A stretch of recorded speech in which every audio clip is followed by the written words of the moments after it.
associates gather on the stand. The trial's a circus, but I've got a plan. Not a grifter, still worse than Dan. Hopscotch squares, don't trip, don't fall. BK in a felony, I've heard it all. Shake it, magic 8 ball. Tell me the truth, will justice call?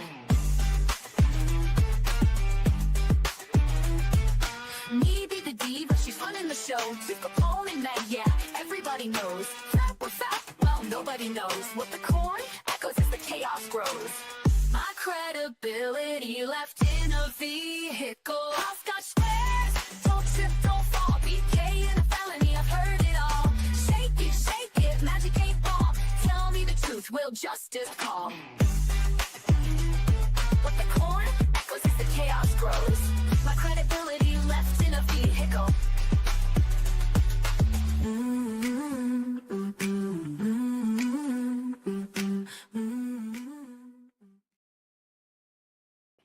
Remember, kids, don't be like Dan. Don't be like Dan. He's such a dick. Dan is a dick. Anyway, I wonder if he's related to Dick Cannon. He might be. That was like really bassy tonight in my ears for some reason. I feel echoey. I'm telling you, though. Echoing? I don't hear an echo. All right. Hold on. Let me mute my mic and then turn my phone up. Let me see if it's changed. Okay. Keep talking. I'll keep talking. Hello, everyone. Don't mean to ignore you. Happy Thursday. Hope y'all are doing well. You don't hear an echo? Okay, good. Just must be on my end. There was lots of bass to me. It's echoey. It's weird. No, I hear no echo on my phone either. All right. Well, good. It's just me. I'll get over it. What's up, Bad Dazzer? You know what? Walk it off, AJ. I will. Don't worry.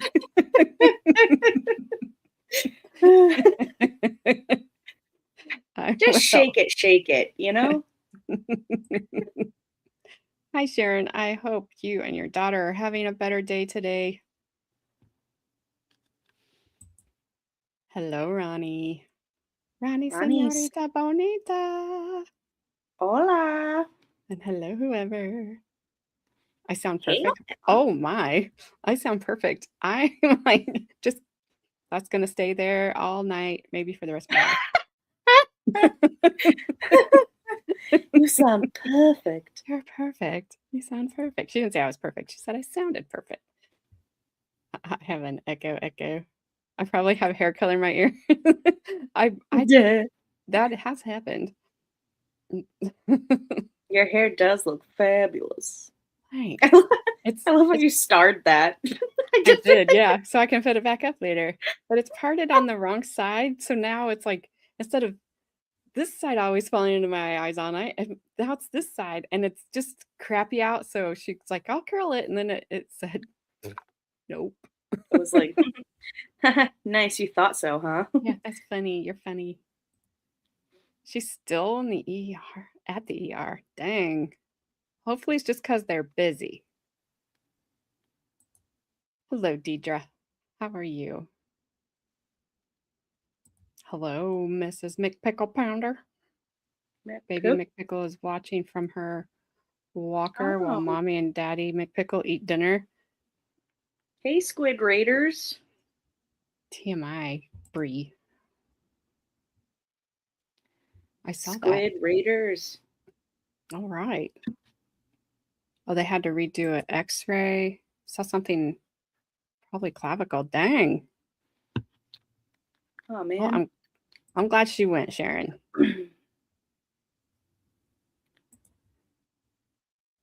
Pull your hair in a ponytail until you sort it. Nope. Yeah, well, you know what? I actually kind of hate when they do that. They always ask you too, like, oh, how do you part your hair? And you tell them, and they just do whatever they want anyway. And I'm like, Can I see that comb? And then I part it the way I want it. And I'm like, that's how I like it. She parts it like she parts hers, which is fine. I mean, it's fine. I'll wash it and be fine. Welcome, Squid Raiders. How are you? Ronnie just came from your neck of the woods. In case you didn't know. Oh, back of the neck. Sorry, C6. Dang. That is a dang. I hate to hear that. That's just the worst. because so much can go wrong there and you're just sore. Mm. You know what I mean? Like, hello, Mr. Jeffrey Montgomery. Good to see you. Hi, Jeff. Last time he was here, he kept us entertained with the fun little town names in his part of the world. Oh, that's right. Yes, I remember that. So That it was fun. It was a blast. And we needed it too, because that was a sucky trial day. I don't Yeah, remember. it was. Oh, was that the abuse, like when we first started? This trial? Yeah. Was it this trial or the last one? I think it was this one, and it was like Cheryl talking about their dad and how horrible he was. Sorry, a loud truck was going by my house. I heard it. Oh, God. So annoying. Or pigtails, you could get lucky midnight things to hold on to. Well, AJ is our honorary Lisa Carter, because when she wears her hair up, it looks Linda. Yeah, Linda Carter, sorry. If my husband came home and my hair was in pigtails, I don't think he would know what to do. He'd be like, what are you doing? I entered the house. He'd be like, what are you doing? Thank you, whoever. I had to. Oh, it might have been the bike trial. Could have been. Yes, the bike. It was the bike trial. I think, the Alaskan one. Yeah. Oh my goodness. So I think the defense is the state. I keep saying the defense is gonna rest today. We haven't got to them. I want to get to them. The state, I think, is going to rest today, but don't hold me to it. I'm just going by the names of the witnesses that we will watch on Monday. Okay. Mostly Susan Cowan, who I think is possibly the defendant's partner, because Susan Cowan? Cowan. Cowan. How do you say that? I don't know. I guess Cowan? we'll find out when they ask her to say her name. It's not Cohen because it's not Cohen. And that, I don't know. The way they say canon is wrong in my mind. So true. What's up, Snipe? I was not here to make you another certificate, but I just wasn't sure that you completed your task. So sorry. Uh-oh. When I see women in with long hair and pigtails, I tell them to never cut their hair, that they'd never forgive themselves. I know 3 women who had long shoulder length or longer, and they all got mad when they cut it off and later look back. I've cut my hair off several times, like up to here. A couple times because I just needed it to be shorter. And then I think I did it after I'd had both, like, my son or my daughter, just because I didn't want to mess with my hair anymore. And you're right, I regretted it every time. Well, I'll tell you, my hair is way too long right now. It's almost down halfway on my thigh. That's how long my hair is right now. I couldn't do it.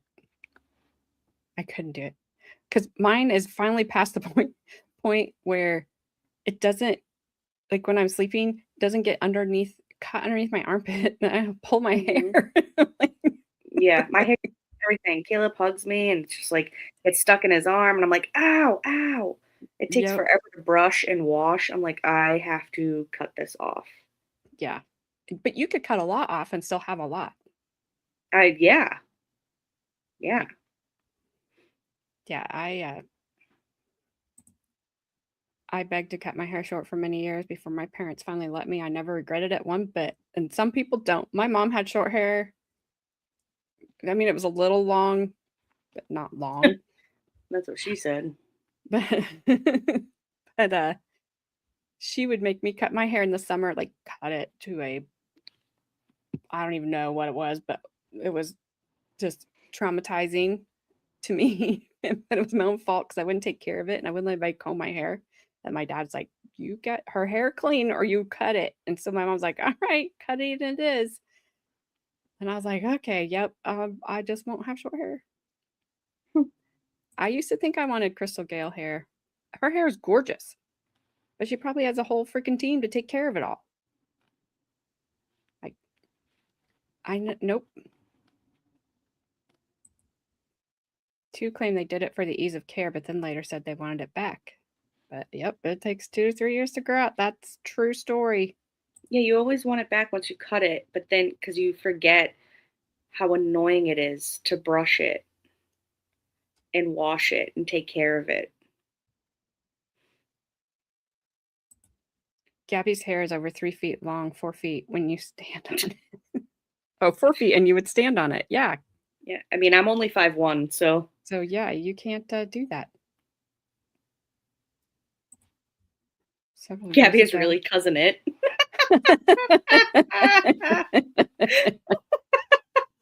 I mean, she could be. I actually could be. You could just put your glasses on, you could put your hair over your face, and just next time you actually decide to show yourself on camera, just do that.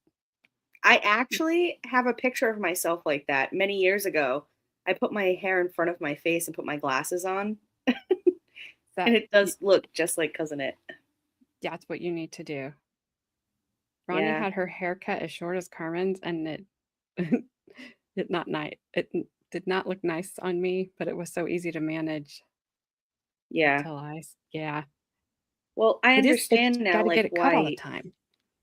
Well, I understand why older people have cut their hair short now. You know, especially older women. They're like, meh. You know, I've had long hair for years. I'm done with this. Oh, I was told by some men that I used to work with, when you're in my 20s, they're like, by the time you're 40, they were older than I was. They were pushing 40. They're like, you will cut all your hair off. And I'm like, it's not going to happen. And they're like, oh, it will. I'm like, it's not happening. I don't care what you say. I'm not cutting my hair off. Not like that. I'm not doing the mom cut. If you have the mom cut, don't be offended. You're fine with it. It's not me. Like, that's no, I'm not doing it. Yeah. Be short.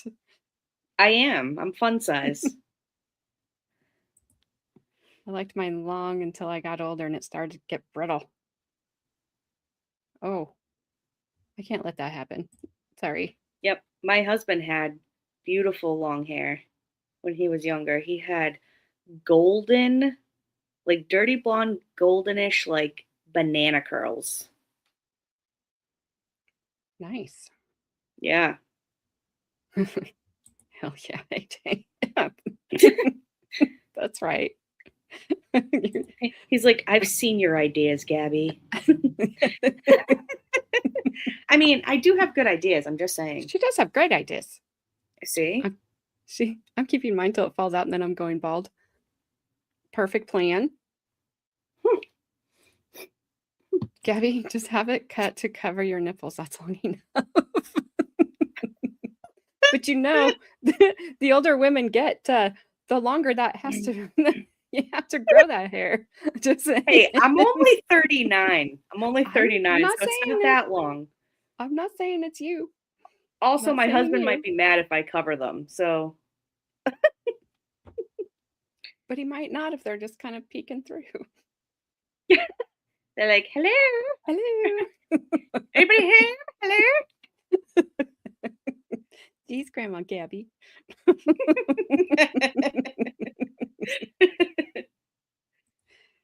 Don't get me wrong. I understand trimming it and making sure it's healthy, but it's a shame to see someone who cared for it for years to lop it off and then regret it. I'm with you. Yeah, I understand that. I get it. I remember one time I cut my hair short, and when I was combing it the next day, I kept combing it to where my hair used to be, and then it hit me. Yeah. It's gone. It's gone, you idiot. What are you doing? What'd you do? Well, I always remember my grandfather always saying, don't ever cut your hair. He would always say, girls should have long hair. They look so pretty with long hair. And I remember after he passed, I would never cut my hair short because of that. Like, because he meant so much to me. And so I would donate it. Like, I would let it grow super long and I would have it cut and donate it. But now I'm like, sorry, Papa, this is ridiculous. I couldn't do it. I could not do. Like I said, I used to think I wanted my hair as long as what you have it right now. I couldn't do it. It's crazy. It would be up all the time. Whoever, I end up looking like some kind of wicked witch with long hair because it gets all tangled and floofy. You might sleep for even a short time. You don't want floofy hair. Well, I also have like dark, thick Sicilian hair, so it's curly too. So it's a double headache to like take care of. It's crazy. Sharon, I would never, don't ask me why, but I would have never guessed that about you in a million years, that her hair is long past her tailbone. It's right at the tail end of her gluteus maximus, y'all. I would have never guessed that, Sharon. That's awesome. Bobby has long hair. That's what I'm seeing. I had short hair when I was 15 once. Yep. Yeah, he has long hair. Like, I got over it. And now I have long hair. Okay, so let's get what's up, Flash Fan? Hey, Flash Fan. No singing today. I mean, we can get Snipe on and have him sing for us. All right. I'll tell you what, I'll just turn it over to Flash Fan and Snipe, and they can sing, and you and I'll just do something else. Oh, yeah, it's about to get lit, y'all. It's about to be a party up in here. Flashman, I'm hungry. He said it twice. He's really hungry. Really, really, really hungry. Okay, so yesterday was awful. Was boring. It sucked. Yesterday was awful. It was awful. We listened to a quote unquote, a forensic document examiner. I'm not saying that those people don't still exist and aren't around. He was examining a handwriting of the letters that Stacey supposedly wrote to her sister Cheryl, and the state was trying to lay put the evidence out there that basically Richard did not write Stacey's letters, that Stacey wrote Stacey's letters. But on cross, I thought the defense did a good job of saying, like, well, you didn't really even have very many samples of Richard's handwriting to compare. Facts. And he didn't. It was all Stacey's. And also, he got debunked in the middle of his testimony. So there goes that. Because we all said he was debunked. Whoever was like, this has been debunked. This is debunked. So we debunked him. And he looked sad after that. Like, he heard us. He did. But he was not fun to listen to. Today we get, first up is Dr. Eric Ming. We saw all their argument with him outside the presence of the jury. And I think the judge ended up reversing his decision, right, about things he wasn't going to allow him to talk about to he was going to allow it in. But his testimony is not that long. It's only half an hour. So I'm not sure. I don't know. But anyway, he talked to Richard, and Richard's mad, which was always angry that Stacey hadn't been charged. You can take that either way.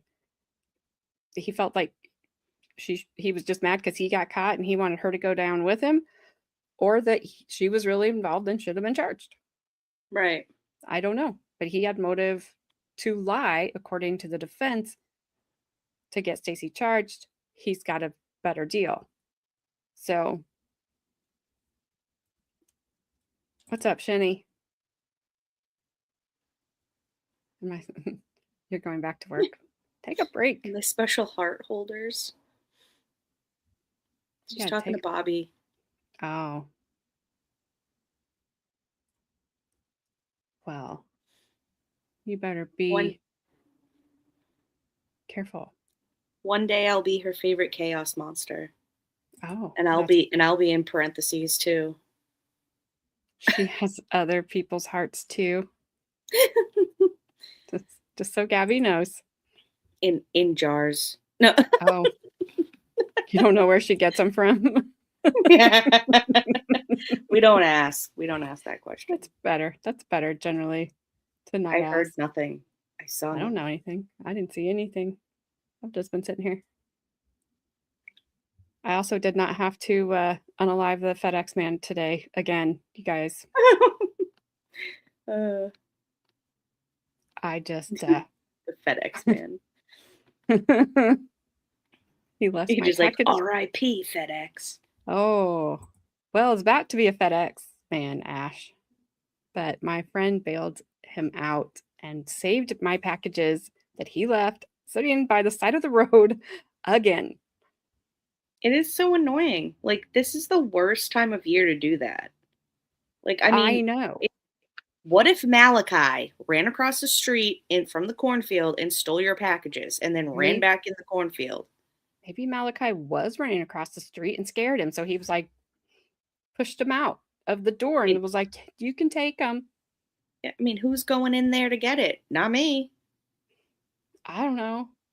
My neighbor, I called her. She's not my neighbor. Like, she was my neighbor, but I don't live by her anymore.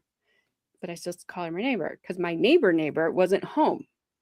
And so I am getting my hair color. I'm sitting with hair color all over me. Like, I can't go anywhere.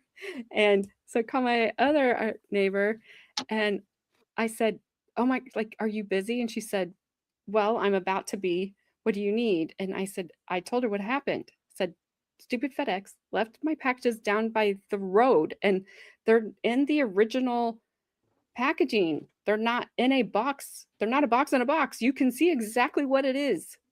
Oh, that's so annoying. And I said, can you just please go get it? Just put it on my front porch. And she said, yeah, I have like a half an hour. She goes, can I wait a half an hour? And I was like, she goes, I just sat there and she said, oh, so you'd really rather not? I'm like, no, I would really just like for you to go get it, please. Because it's so simple. It'd be like letting a puppy into the car. You just open the door. That's all you had to do. Yeah, just scoop it up. Yeah, like it's so close to the door.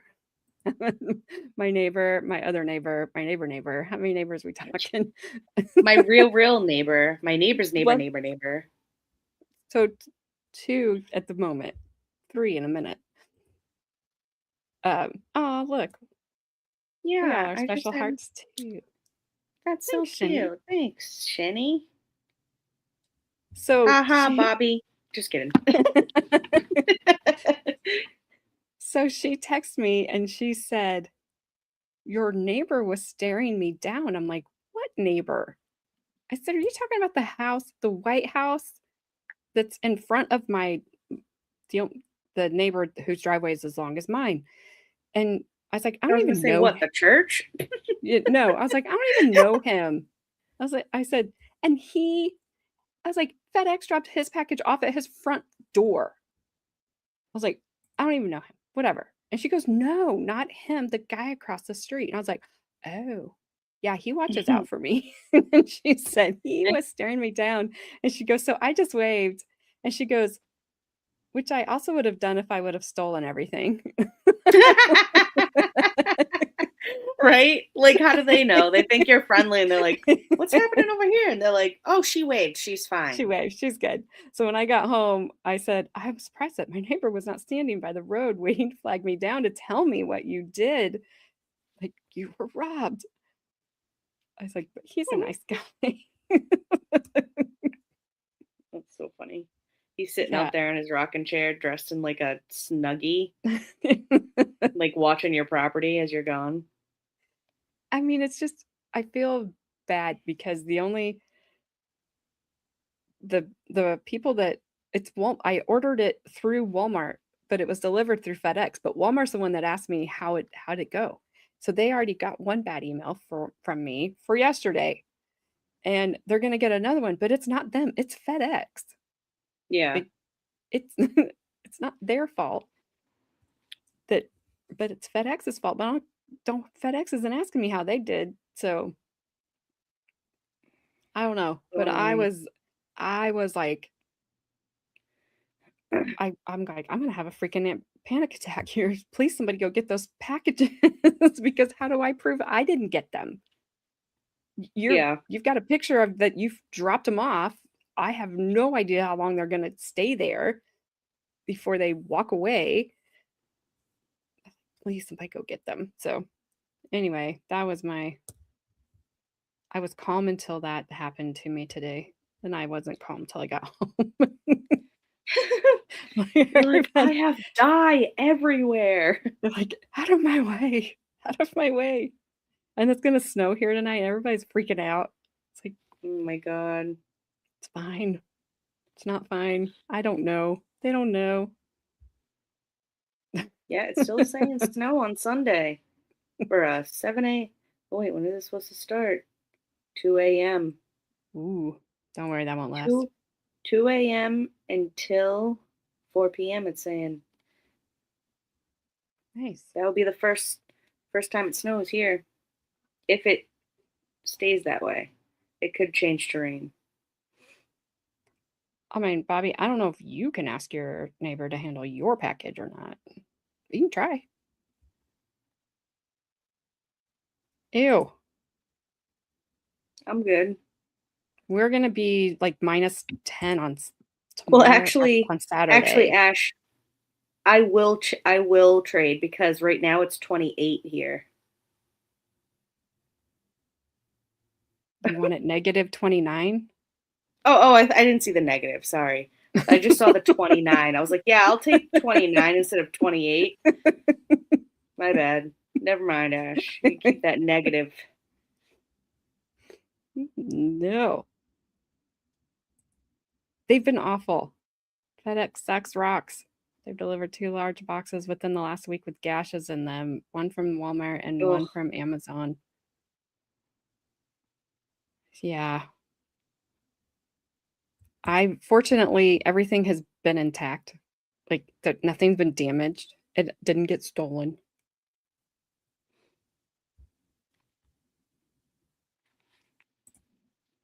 What's up, Jessica? Are you back from Jersey yet? It's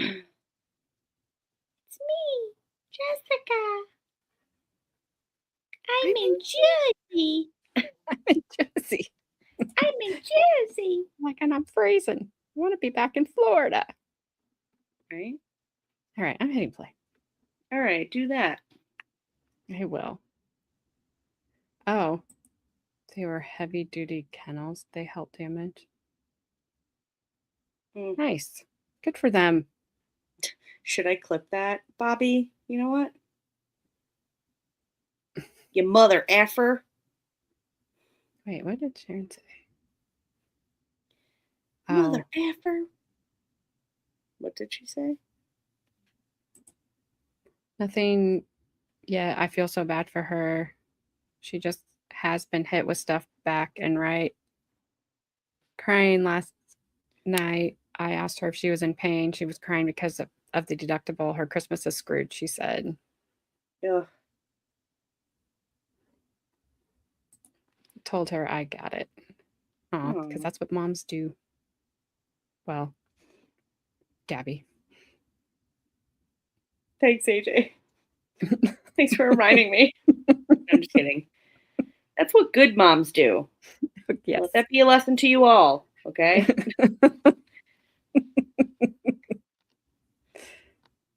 All right. Dr. Ming. Paging Dr. Ming. Dr. Ming. Dr. Ming. He doesn't look like that. He's a Ming at all. Hello, my name is Vanessa Rodriguez. All right, I'm muting. Okay, bye. Can you tell us your name, please? My name is Eric Mings. What do you do for a living? I'm a psychologist. I do forensic psychology on a full-time basis. And what type of educational background have you had? I have a bachelor's, a master's, and a PhD in psychology from the University of Florida, all from the University of Florida.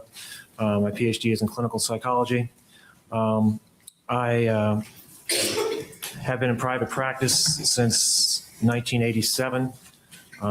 I began doing forensic psychology, which is basically psychology associated with, in my case, the criminal court system primarily.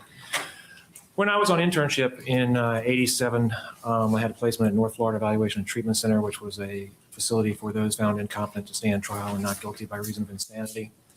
I also specialized in neuropsychology, which is assessment of brain injury.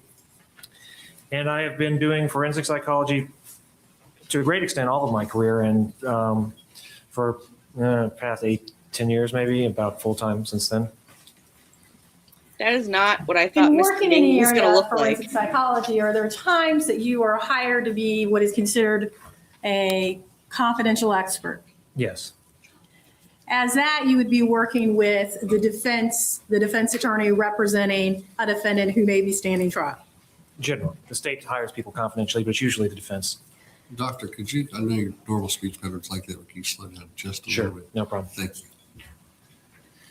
you. Dr. Mings, are you also asked at times to do competency evaluations of defendants? I have done many, many hundreds of those over the years. Are there times that you're hired to be a confidential expert that then you would also end up writing a report as to competency? Yes. I want to take you back to the early months of 2004. Did you have an occasion to come into contact with Richard Kananen? Yes, I did. I was hired by the Office of the Public Defender, who represented him at that point in time as a confidential expert. Where did you first come into contact with Mr. Kananen? I first came into contact with him at the hospital. I believe it was Florida Hospital. He was on a hunger strike in the jail. He had been hospitalized. His attorney had asked me to meet with him. I believe it was Gerard Hooper at that point in time. And so I met him in the jail when he was in the hospital bed with IVs and all that kind of thing. Corrections officers there with him? Yeah, there were corrections officers. I believe there was 2 of them. It's my recollection. And when we're talking about he was at Florida Hospital, he was still in custody at this point. Correct. There were officers in the room who were there to make sure he stayed in the room. Go into a lot of detail in talking to Mr. Kananen at that time. No, I did not, because my primary goal at that point was to establish a relationship with him, to find out what was going on with him. When I talk in detail about case-related things, it's certainly not proper to have other people in the room listening. So I did not talk with him at that point in any detail about the allegations against him. I just basically got a very brief social history from him and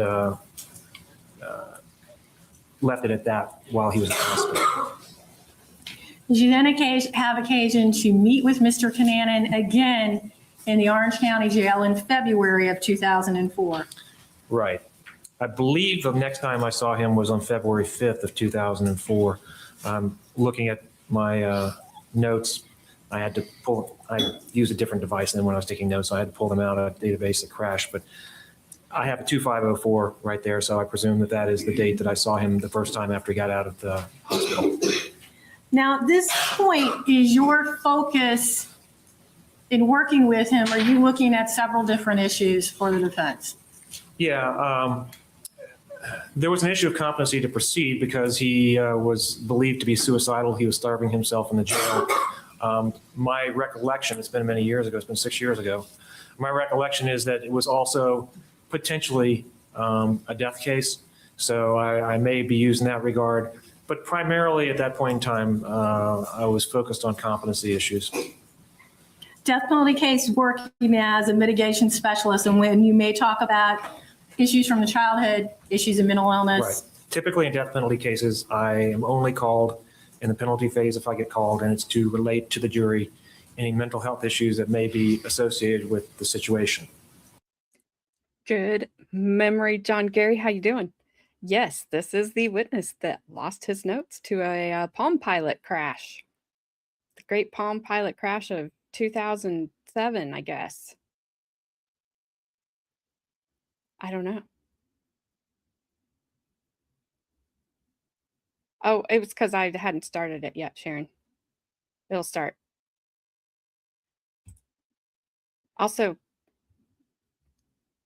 Bobby, I apologize for not telling you what this trial was about. This is the defendant there in the middle in the gray. She's the sister of she's a daughter of the mom and the dad who were unalived, and the sister of Richard Kananen, or as we say, Dick Cannon, who he already pled. He got 30 years. He definitely unalived the mom. He said he did it. I think he unalived his dad, and I'm not sure that the mom didn't help unalive the dad because the dad was not a good person. Their sister is sitting the other side of behind the state. She looks miserable. I don't know that she didn't have her hand in this, but she's not been charged with anything. I think the gym teacher that is sitting behind the defendant, one of those women sitting behind the defendant, I think is her partner.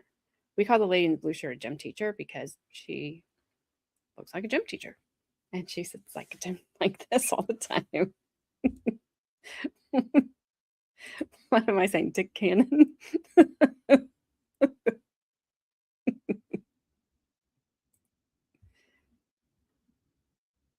Oh, sorry. Well, dang it. Trying to be a good host. Oh, well. Yeah. Yep. So yes, the guy on the stand, yes, he did lose all his notes, but he has rebuilt them quickly in the past few days, it seems. So we'll see what he has to say about old Richard Dick Cannon.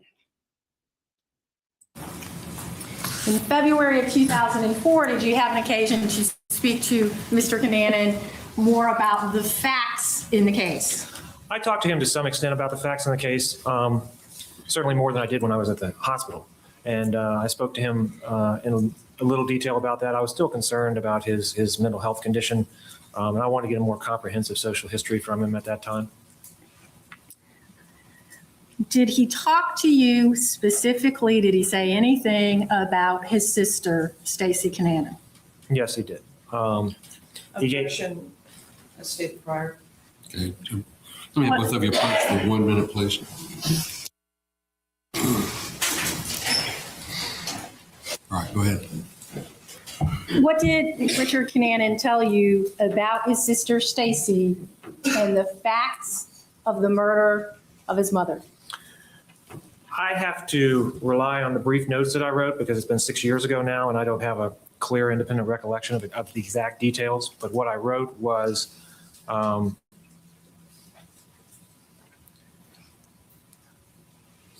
he was in the house when she shot mother and facing the other way. He helped her put duct tape on her and drove away. Then he wrote, mother was saying she was going to take the kids from Cheryl. She started acting weird prior to her death. Did you have continued contact with Mr. Kananen through your work in his case? Yes, I did. For a while, I had informed his attorney that I believed that he was incompetent to proceed as a result of his condition. He stayed in the jail for a period of time, and I would go into the jail when I was there and maintain contact with him to see how he was doing so I could just keep his attorney informed of his condition. Casual conversations. I wasn't doing a formal assessment. I was just meeting with him about how he was doing, what was going on. You'd be out in the jail to see other patients. Correct. Stop by, maintain your rapport with him. Correct. See how he's doing. Correct. Would he again make any statements in reference to his sister, Stacey? Yes. Whenever, this is my recollection, whenever I would ask him if there's anything that he wanted me to relate to the attorney, he would indicate to me that he wanted to give his version of events of his sister's involvement. And he was consistent about that each time the subject came up. I do not remember exactly how many times it was, but I know it was multiple occasions. And I know that by the time I saw him in April of 2005, after he had returned from the state hospital, he would maintain the same mindset. Ms. I don't Dennis? have anything further. Good afternoon, Dr. Dennis. Good afternoon. Were you aware that Richard Kananen had told his family members that Stacey had killed his mother. I don't know what he told family, actually. I really don't know. Now, on that meeting where you say this subject first came up in February of 2004, he had already related to you that he was angry with and unhappy about his sister Stacey, correct? Yes, again, I have to go on my brief notes and my recollection of the issue. He was unhappy that he was in jail and she was not. And he had told you that he had gotten some word through family members that made him believe that Stacey was out to get him, or his sister was out to get him. I don't believe it was family members. What I wrote was he found out from pastor that she was offered 15 years probation is what he told me. So I believe that the word had come through a pastor who visited with him, assuming that's true. He repeatedly told you other times that he believed his sister was out to get him, correct? He had told me that. And during the time that he's on a hunger strike to the point that they have to get a court order to have him fed at the hospital, correct? That's my understanding, yes. And he has, during this period of time, stopped any and all effort at personal hygiene that you personally witnessed, correct?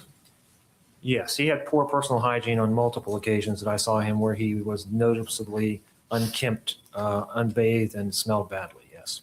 And you had access to the Orange County jail records and medical records to review and making your assessments in this case, correct? I believe so. And so you would have learned that at some point he was actually putting his own feces on himself. Objection, relevance. Overruled. I believe that's accurate. I don't know when that happened, and it's been so many years ago. I don't know when in the process that happened, but I believe that that's probably accurate. Now, there's other things, other factual things that he told you. Well, let me back up a moment. At some point, you began to suspect malingering, correct? Right. That was after he had. Objection outside the scope or direct. Overruled. Go ahead. That was after he had returned from the state hospital. After he had been sent to the state hospital as incompetent to proceed, based upon reports of other doctors. I wasn't involved when he was sent there, but after he returned, I was asked by his attorney to reassess him. And I was concerned at that point in time that he was exaggerating his problems. Now, and you gave him some tests specifically designed to detect malingering, correct? That's correct. And I'm sorry, go ahead. And he appeared at that time to you to be malingering or giving false information to exacerbate or exaggerate his symptoms, correct?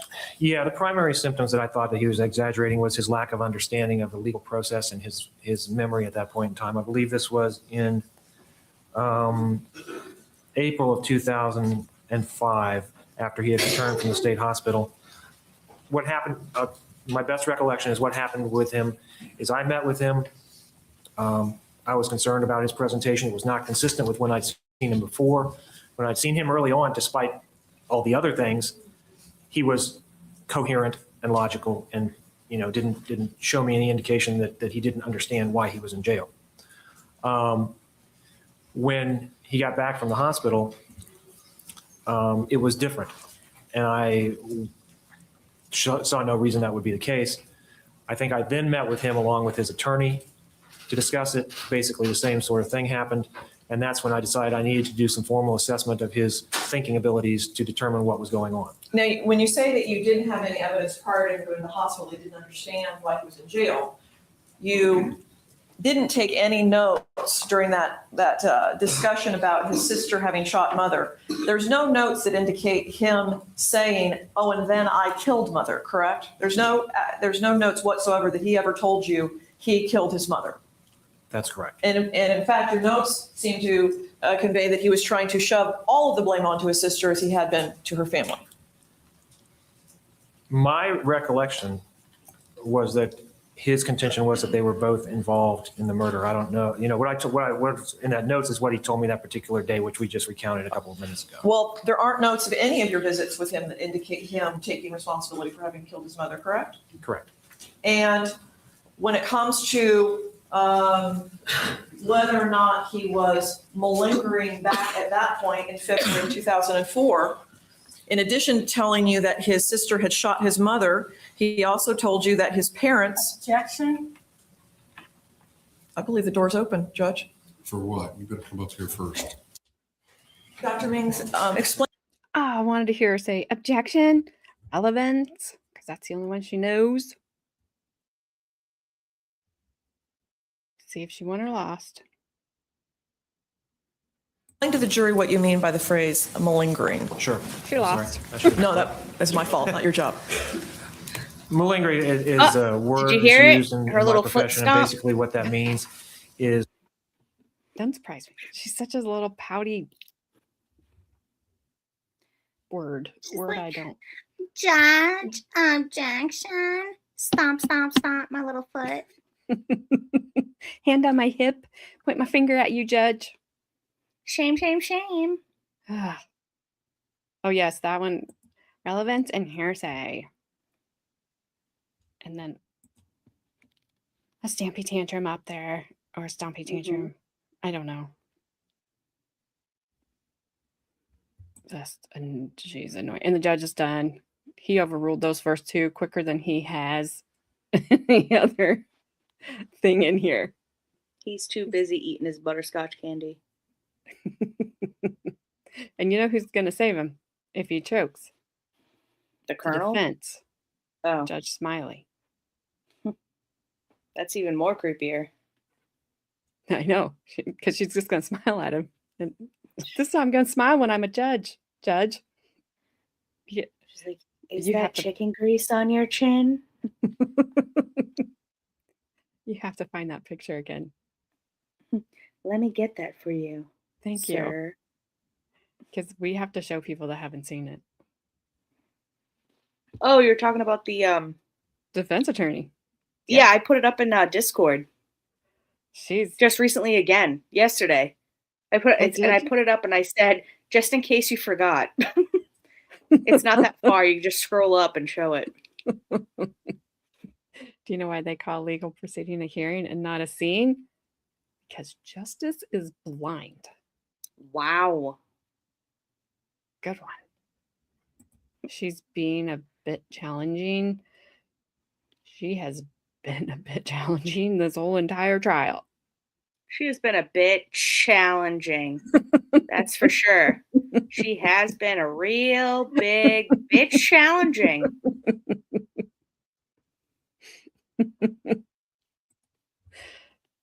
Oh. All right. Here we go. Back to Mr. Mings. I forgot the S on his name. Sorry. It's one of two things. It either means that somebody is completely fabricating their psychological presentation. In the criminal justice system, it usually means in order to avoid responsibility or to be found incompetent to proceed. But it also means that someone can have a genuine mental illness, but they're exaggerating the illness for the same reason, for some secondary gain, whatever that may be. So it's a two-part thing. It means there's evidence that the presentation they're giving me is not genuine, and there's an inference beyond that that they're doing it intentionally for some reason. Now, already as of your notes on January 27, 2004, Mr. Kananen was taking medication, including Risperdal, correct? Yes, And what does Risperdal do? What's that for? it's an antipsychotic medication. Now, would you expect that the Risperdal would prevent or minimize delusions or hallucinations? The best answer is maybe, maybe not. It is used as an antipsychotic to address those kind of symptoms. How effective it is varies from one person to another. There's a lot of different medications that are used because some people will respond to one and not to another.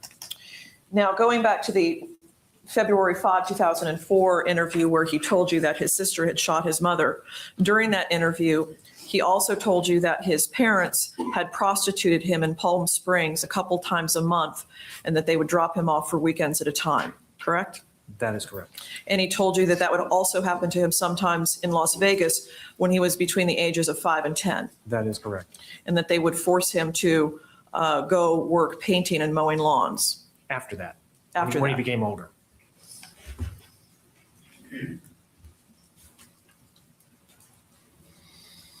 And that he believed his mother was beaten so bad she was not like a mother after he was about age 7. Right. He put the majority of the blame on his father as being severely abusive to everyone.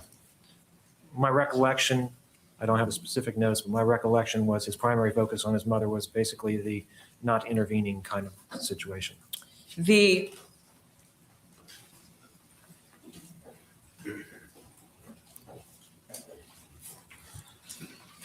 auditory hallucinations that he told you that he had, Objection, it's outside the scope of direct. he told you he had auditory hallucinations, correct? He told me that, again, this has been a lot of years ago. He told me that that he had experience of his father coming into the jail and berating him in the jail, and tormenting him in the jail. And that he had heard voices hollering at him to kill or hurt someone. Lisa, where are you looking at? Still February 5th? This would be in April 20 of 2005. This is after he came back from the hospital. So when he comes back from the hospital, he, by all purposes, should have been treated with more therapy and medication and the kinds of things that should have stabilized his mental health, correct? He should have been, yes, not necessarily more, but different medications. Presumably, the idea of going to the state hospital is that it provides an inpatient environment where they can change and adjust the medications to try to get what works best. So he should have been doing better. Not all people do, but that's the idea. Now, the goal, though, is not to obtain optimum mental health, correct? Well, they treat them as best they can. They're sent there as, in this particular circumstance, as incompetent to proceed. The goal there is to restore them to competency to proceed. And part of that goal would to have someone who was not having active hallucinations that they confuse with reality.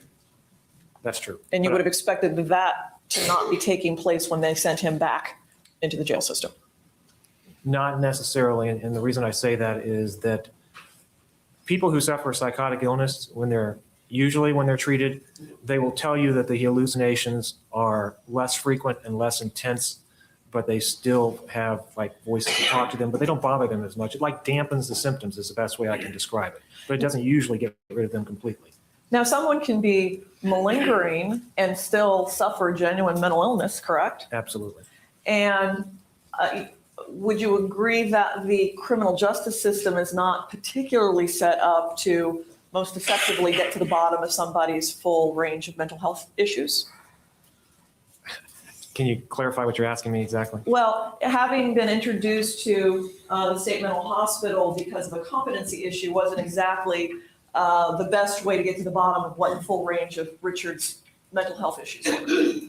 I suppose that's correct. Now, you were aware that when he came back, he was diagnosed as having schizoaffective disorder. Correct. State would object as this is far afield of direct in my understanding of your limitations. Well, did this doctor diagnose him? Not with that. Yeah, studied. Did you, would you have taken into consideration what the folks at the state hospital thought when it came to coming up with a diagnosis? Were you asked to have come up with a diagnosis? Yes, I did, and I certainly considered what they said. So you did not believe that he should be diagnosed with schizoaffective disorder? The best way to answer that is the diagnosis that I thought was most appropriate was major depression with psychotic features. Schizoaffective disorder is, it's sort of in the land between schizophrenia, which is a lifelong chronic mental illness. It's primarily a psychosis, and what's called affective disorders. That's why it's called schizoaffective disorders. And affective disorders are disorders of mood, which are usually, the most common by far is severe depression, but it also includes mania too. So people with schizoaffective disorder have some psychotic symptoms and some affective disorder symptoms too.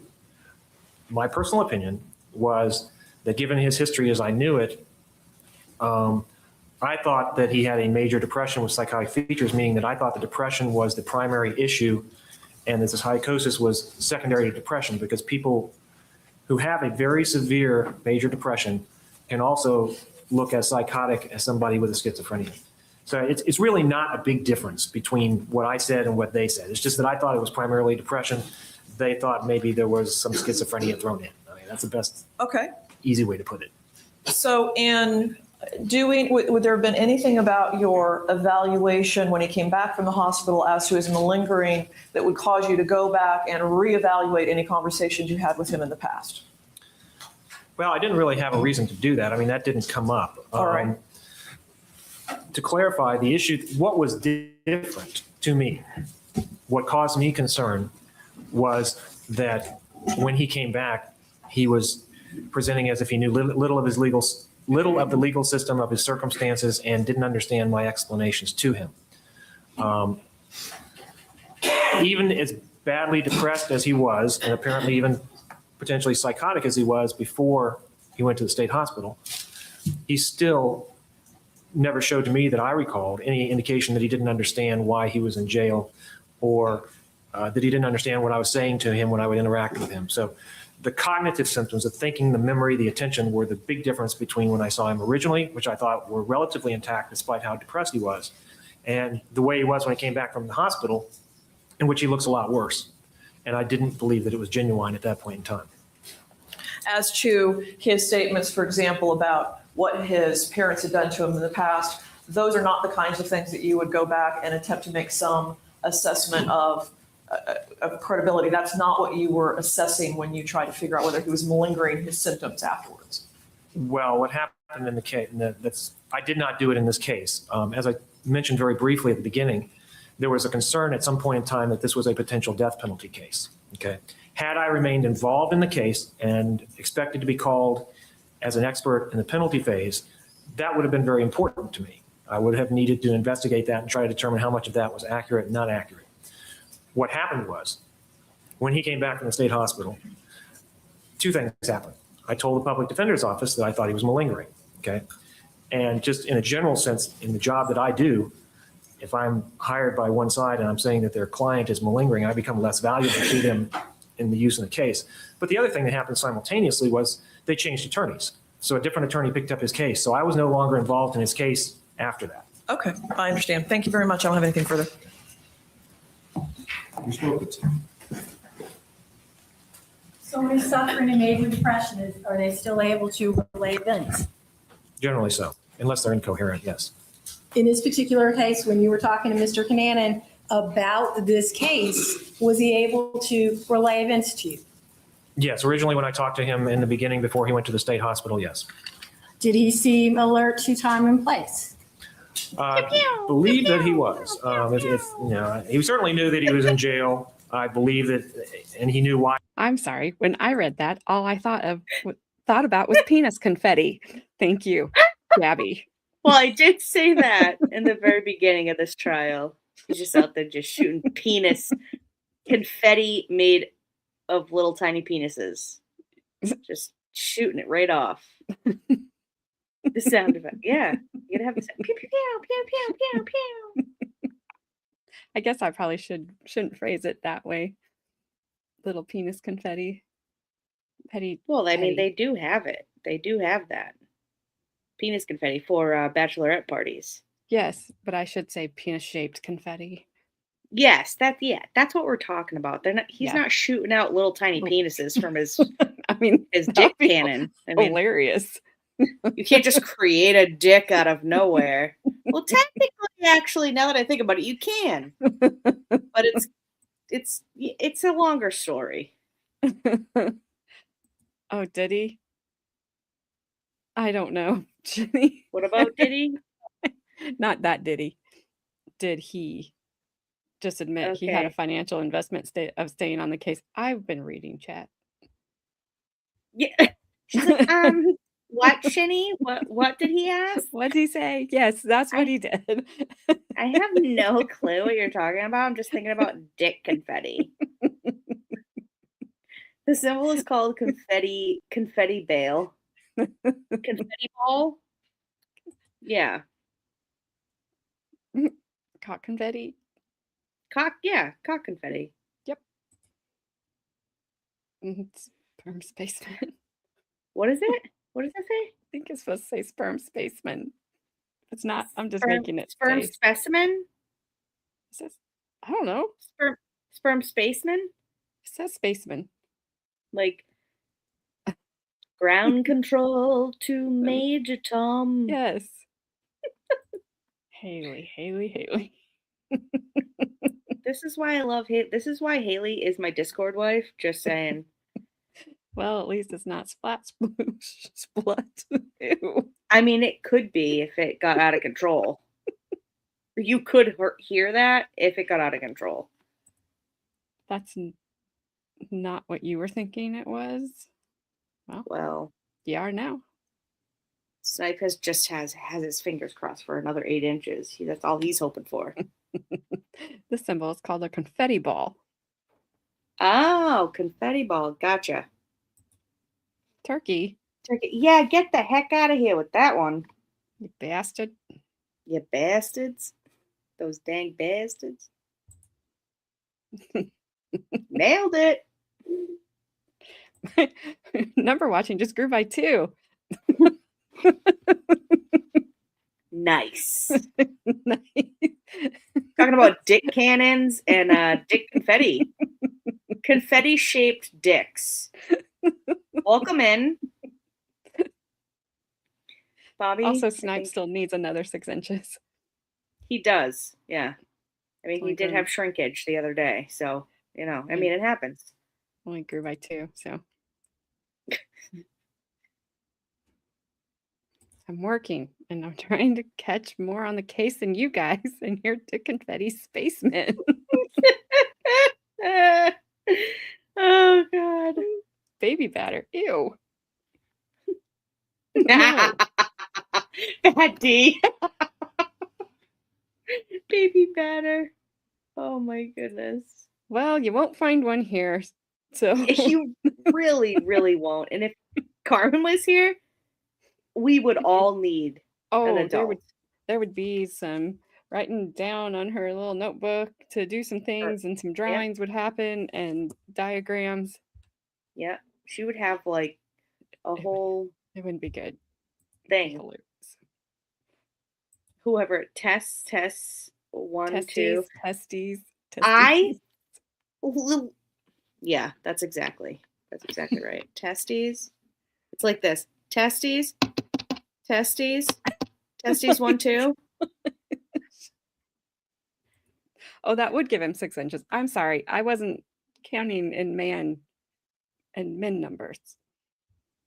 I was using women's numbers, women's measurements, not men's. Dang it. Girl math. Yeah. Real math. Exactly. You still need to clip what Carmen said about dicks. What'd Oh. she say about dicks? I don't know. She doesn't touch them. Probably.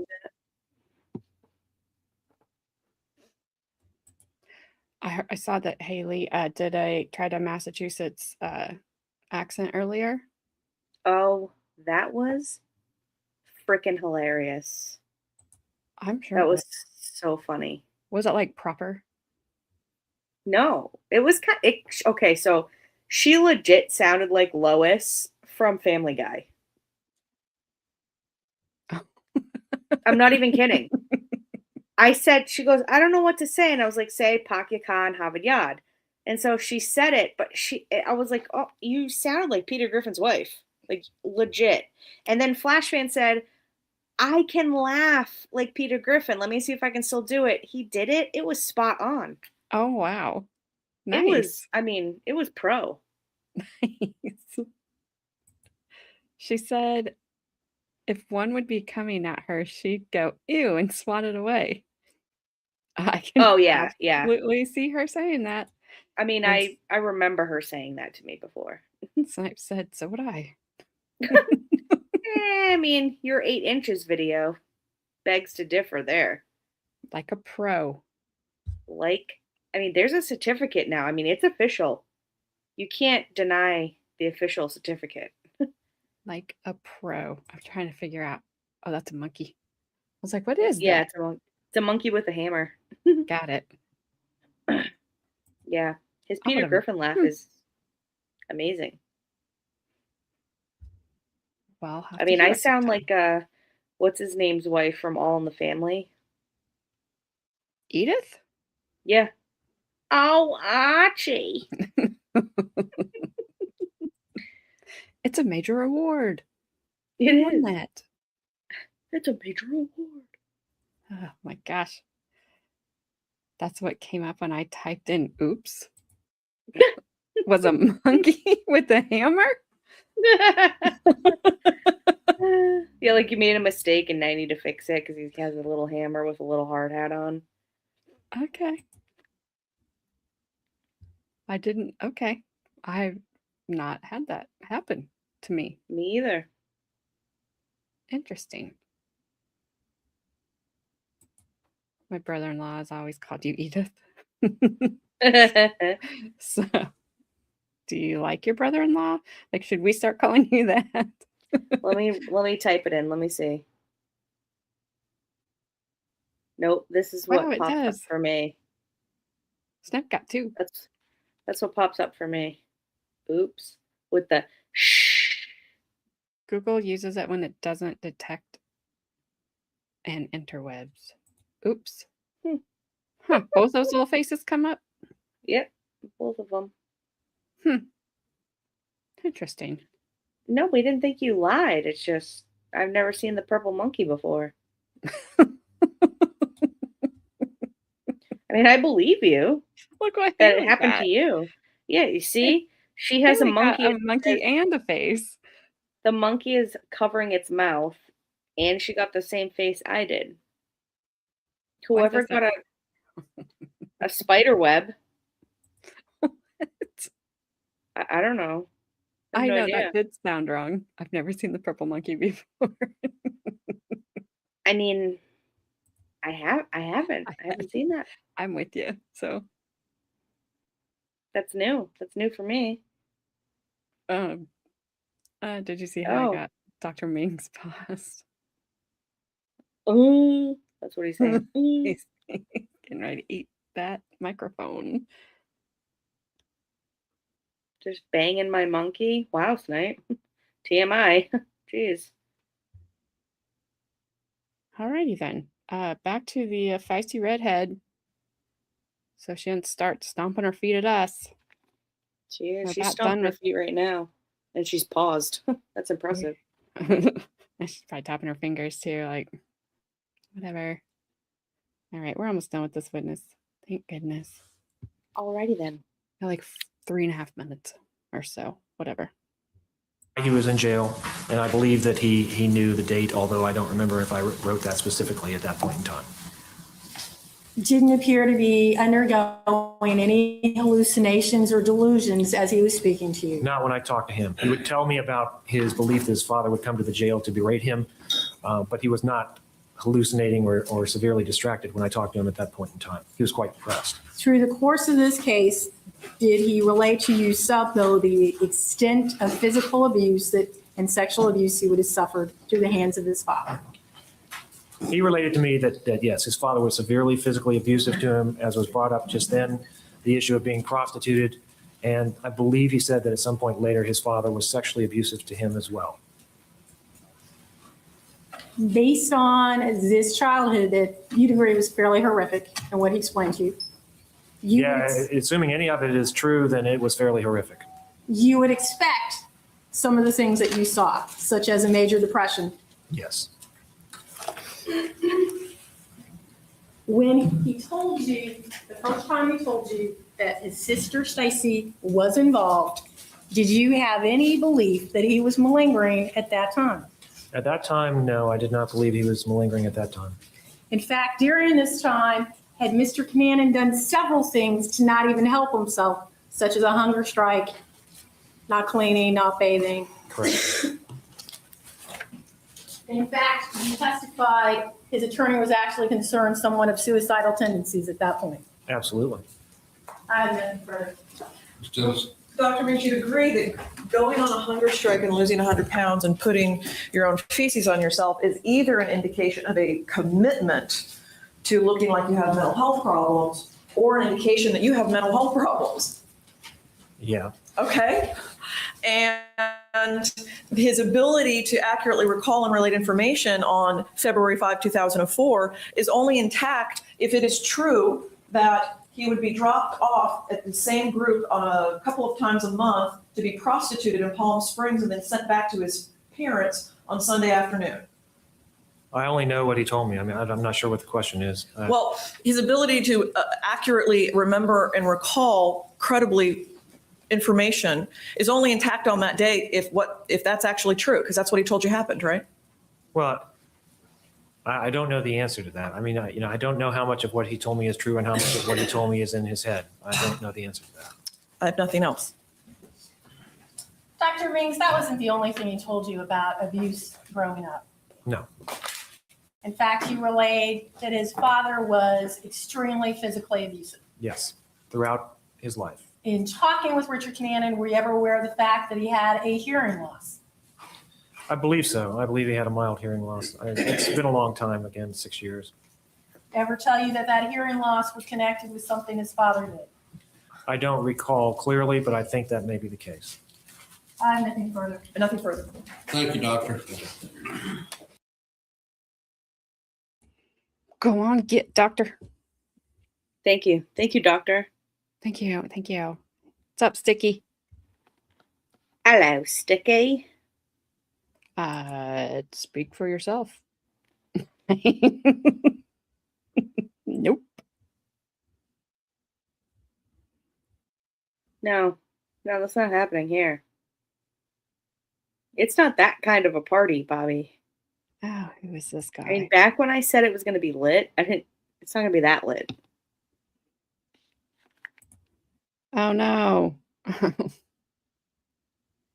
All right. My apologies in advance. What Howdy happened? doody pooty. Bobby's like, I don't believe you, Gabby. I don't believe you at all. I mean, honestly, I kind of understand that statement because I haven't really given you much, to believe me. But that 6 years. Dazzler's comment's probably not going to be any better. Do you have a full head of hair then, sir? He's like, I'm That was not tame. telling. All right. Well, I told you yesterday, Mark Denbo, not Dumbo. Dumbo. Dumbo. And was coming on to the stand, was going to be on the stand. He's a forensic expert, but I don't know of what. So please don't be any more handwriting experts because Maybe it's all those things are still in the courtroom. maybe he's an ear expert. I don't want to see. All right. An ear print expert I don't know. because of Dumbo. He's got big ears. I got it. I bet he has really small ears. Do you? Who wants to bet? Yeah. Body fluids? Maybe. Mm. Ooh, if you only see bees around you, better watch out. It might be a sting operation. Oh. Burn. That was a good one. All right, here we go. Here's Mr. Mark Denbo. That's what she said. Oh, exactly. I'm going to be calling first to testify. Oh, I like the red. That's nice. Oh. They rested. What? The state rested. Well, son of a bee. They ended on that witness? Wow. Oh my guess- gosh. I mean, that was a sting. Good looking out, Jeff. Wow. That's what they ended on? Well, okay. And by the way, her side of the courtroom has been way more filled up than his side, than the state side. Yeah, it has. I mean, even, referee left. He hasn't Yeah. been there since the court bailiff has been passing out in the corner. But the guy, you got gym teacher, you got gym teacher assistant, and then back to over her left shoulder. That guy's had that blue jacket on every day. I mean, he He left was prom. snoozing yesterday. He left prom and came to court. Yeah. in that blue suit All those years ago. all those years ago. He just knew it was going to happen. He's just been sitting there ever since. You know, I know that it Your pause is, game is but I strong. know why you're saying it. Because Yeah, generally I because get them in bad pauses. But I I mean, her got a good boobs are, pause. yeah, those, I mean, her boobs do look good in that shirt. I will say. They do. And I figure she would look good in black. And she does. She does. She doesn't look good in light colors. The beginning of the trial, very washed out. But the darker color suits, she looked good. She looked good. Yep. Boobs and bum. Whoops. Gowns and glasses. Ew. Are you the date? Bobby, are you the date? Like Bobby won't be the snipe date them? once you put up her judge picture. Bobby would be like, I'm out. Oh, never mind. Really? The scanner is just going to quit on life right now? I don't know. Can't you do what you tell me to do? Can't you just DoorDash one to you? I don't know. Walmart Unplug delivery? it and plug it back in. I don't know Yeah. what he's even talking about. Control Alt Delete, whatever. Yeah. That's why we need a time machine. So you can go back to this day in court. I can think of a lot of other reasons. Well, One, so she can retake a picture. Kinko's. Oh yeah, Kinko's. Remember? 5 cents a copy. Oh yeah. Melons. Oh no. Oh no, not the melons. That means 2 things, sir. All right. Have you guys I've got a good look. her I've got a good over? look at her melons. I'm good. I'm a pause. I mean, mute. You may or may not have done something involving a fire? We won't tell. You never know. Whoever, you never know. All right. Maybe she'll walk and you'll get to see the backside of her too. Prior to his testimony regarding areas that I think would be improper impeachment that I'd like to get a ruling on before I do my direct. Two of them are rather simple and easy, and this is coming from the cross-examination that the state did during the motion, the pretrial motion, which I understand certainly can get into areas that would not be relevant or admissible impeachment in front of the jury.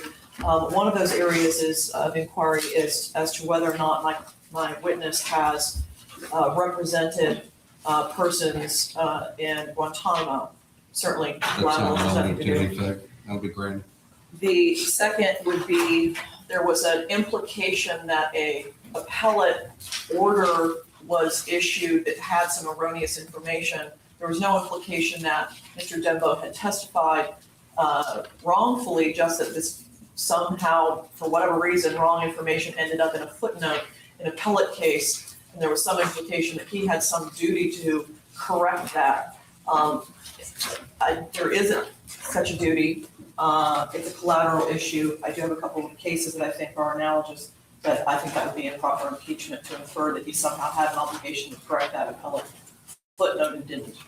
That he had an obligation to correct an appellate opinion? Correct. If you'll recall do you recall the questioning? Yes. I mean, Go ahead.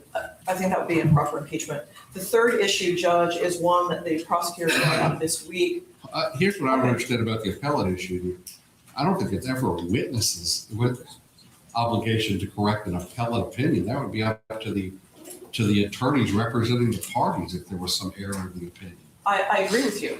I'm just saying I think that would be improper impeachment to give the jury the impression that he gave false testimony by arguing that he had some obligation to correct the appellate footnote in the opinion. And I agree. I don't think that's permissible. One of the state's concerns with that is that's one of the appellate rulings that was reversed that said he should have testified. And the interesting fact is that the appellate court has so many things wrong about Mr. Dembo. Well, but if it's all wrong, why do you need to bring it up anyway, if it's going to mislead the jury?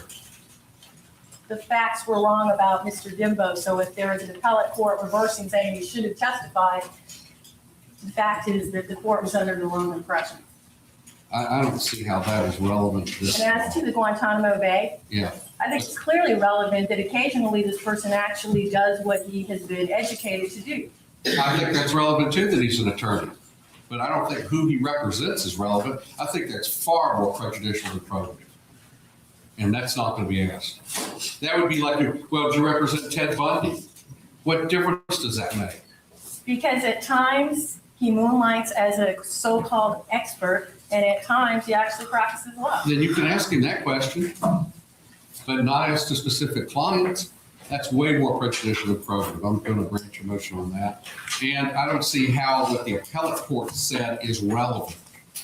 I mean, I certainly don't. An appellate opinion on whether or not he should or shouldn't testify is also not relevant. And I think that's more prejudicial than probative.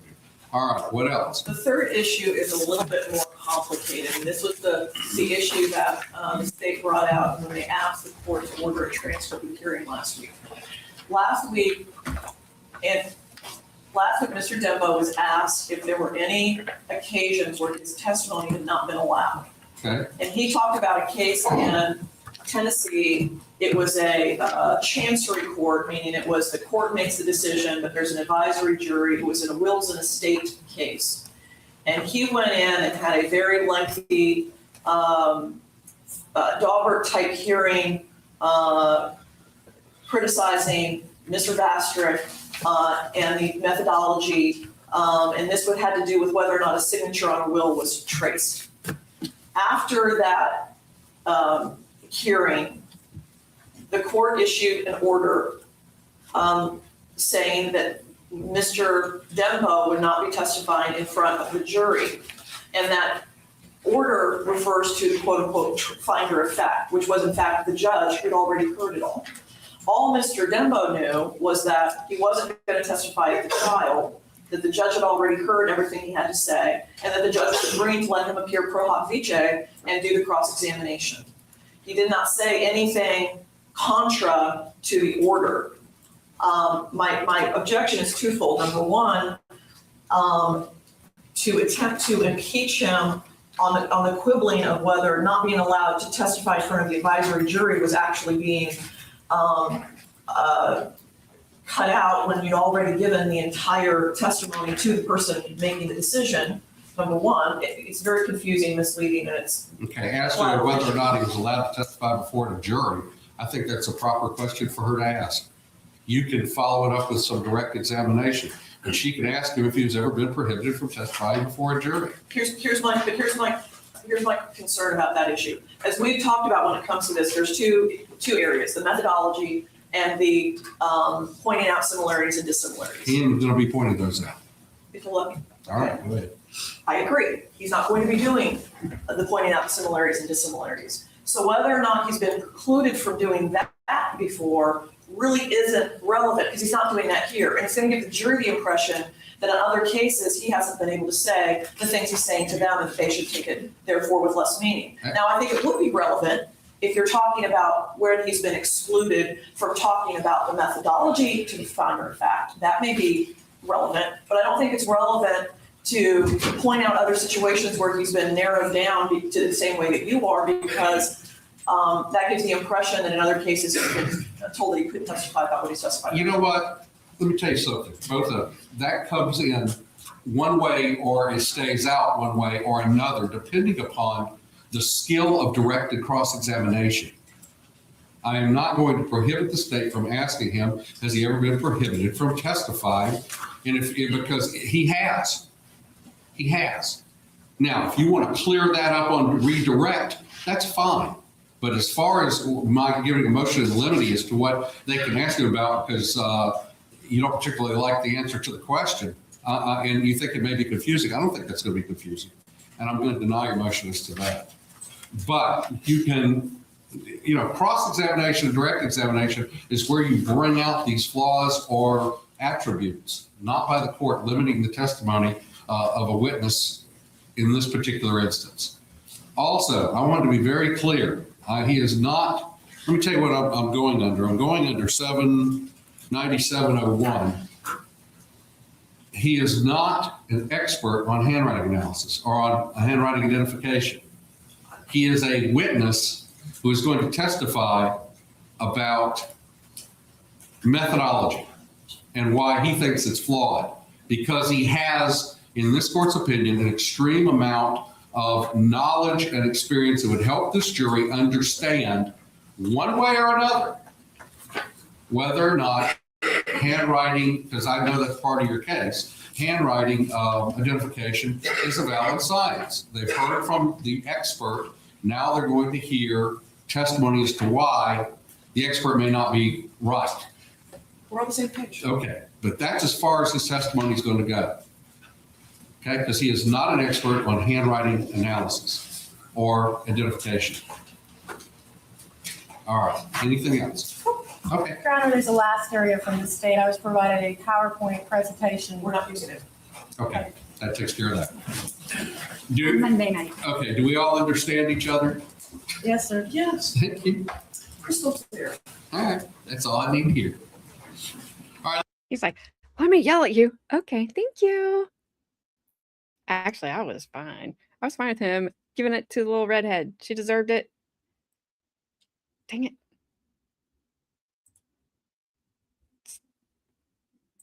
Sorry. Whatever keeps popping up over on my computer. This popped up again.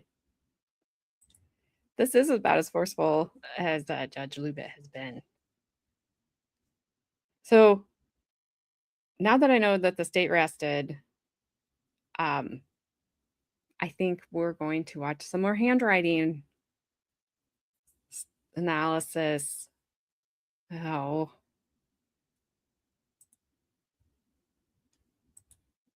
I bet Winifred was burnt when tennis became Judge Tennis. I bet she was. I wonder if she's ever had to try a case in front of her.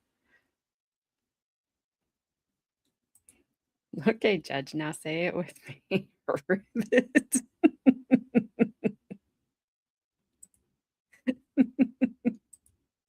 He's like, let me yell at you, okay? Thank you. Back to my chicken grace. It's finger looking good. And Gabby, you missed Bobby asking where the judge's chin is. See, I can't say yes, sir, to that question. I don't think you understand me. The debunker to the debunker is coming up next. I'm sorry, Gabby. I'm sorry. But I think that's what's happening. Flashman, did you get your ice cream?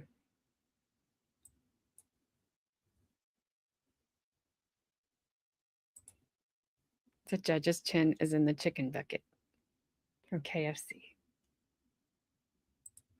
All right, let's do it because this one's long. No. Why do you do that? Go away. Sorry, the thing came back. Let's bring the jury in, please.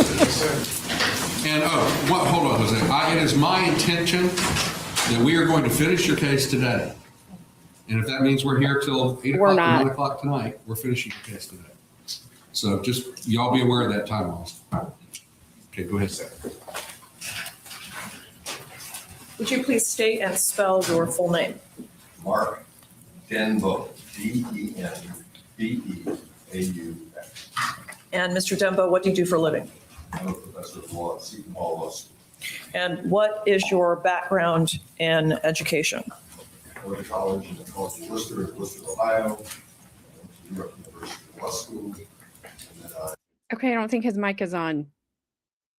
Something's wrong. We can't hear him.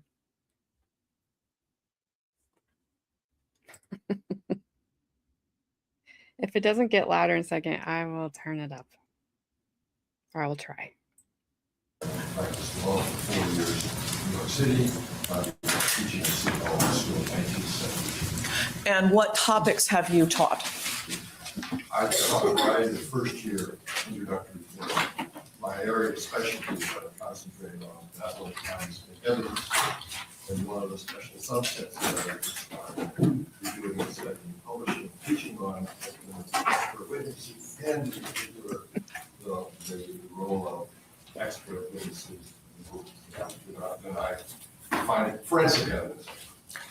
what does the term forensic evidence mean?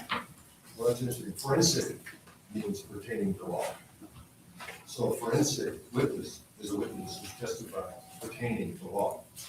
Now, that's what the dictionary definition is. But that, of course, would mean everything in a courtroom pertains to law. In fact, it's come to me in the 60s and 70s, people who testified and gave their opinion about certain matters that have come to be accepted as, has come to be defined as, by the descriptions, fingerprint experts, hair follicle experts, DNA experts, toxicologists, pathologists, people, medical examiners, light mark experts, arson experts, crime scene experts. Oh my gosh. The problem is if I boost the sound, I'm going to boost the attorney. And then she's going to blow our ears out. Not in a good way. No, he needs to. He needs to take Gabby's advice. And that's what he needs to do. They need to turn it on. He can't be that soft-spoken. I can't either. That's why I've just been kind of waiting. Like, he's jumped on other people who we've heard does fine. He must have taken the prosecutor's course of don't use the microphone. Yeah, I'll let you, but you know those aren't always right? You don't need to hear the inside of his throat. How do you know? Might be interesting. They tell you to eat the mic. Eat it. All right, here we go. Question document experts and handwriting experts. Those are the broad range, what has come to be included in the term forensic evidence. Does the term forensic mean scientific? Or is there some forensic evidence that has been admitted in courts in the past that at some point is no longer admitted? Objection? Qualification to testify to this? Give the jury just an example of a forensic type of evidence that maybe was used in the past that at some point was no longer able to be used. The Wittenberg kidnapping case, they produced somebody called a Wittenberg expert, a forensic expert, who testified that you could determine whether a piece of wood was from another piece of lumber as long as 18 inches were missing. That was the United States Forestry Service expert. The United States Forestry Service now says there's no possibility they can do that. There's hair follicle experts that have been challenged repeatedly and in many states have been excluded. Obviously, there have been other ones that are lost into the history of time. There used to be people called phrenologists who could testify about the shape of people's heads in order to make decisions about it. All of those people were not scientists, as most of the forensic evidence people are not, but they were people who have come forward and given opinions pertaining to law that are no longer. Now, at some point in your looking into or delving into the issue of forensic evidence, and that was primarily for, was that primarily for your teaching purposes? Was that primarily for your research and writing purposes?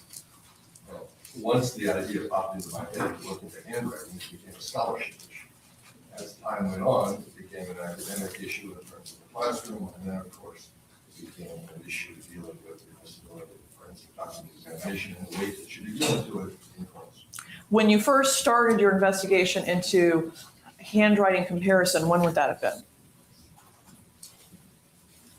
Sometime in the 80s, early 80s, I believe.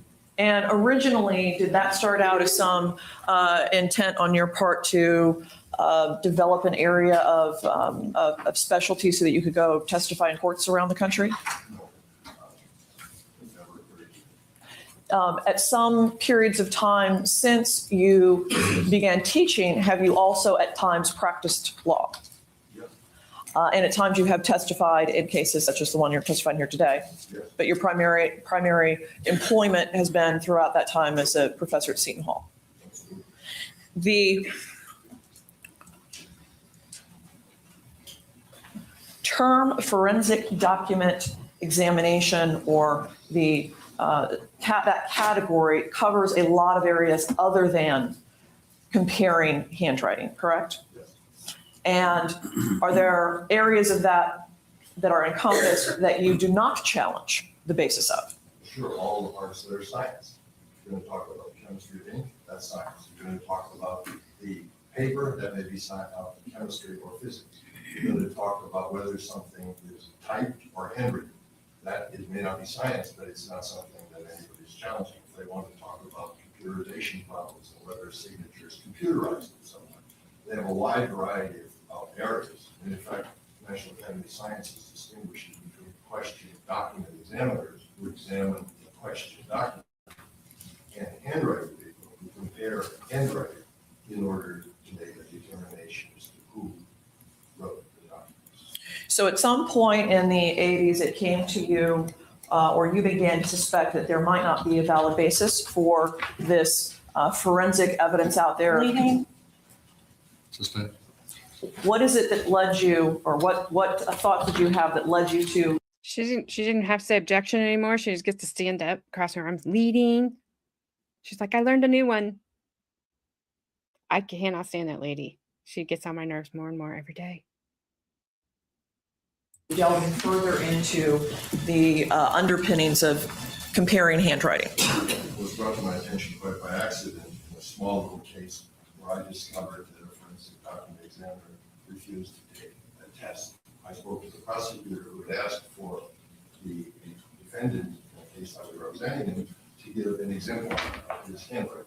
Objection, hearsay. It's not offered to.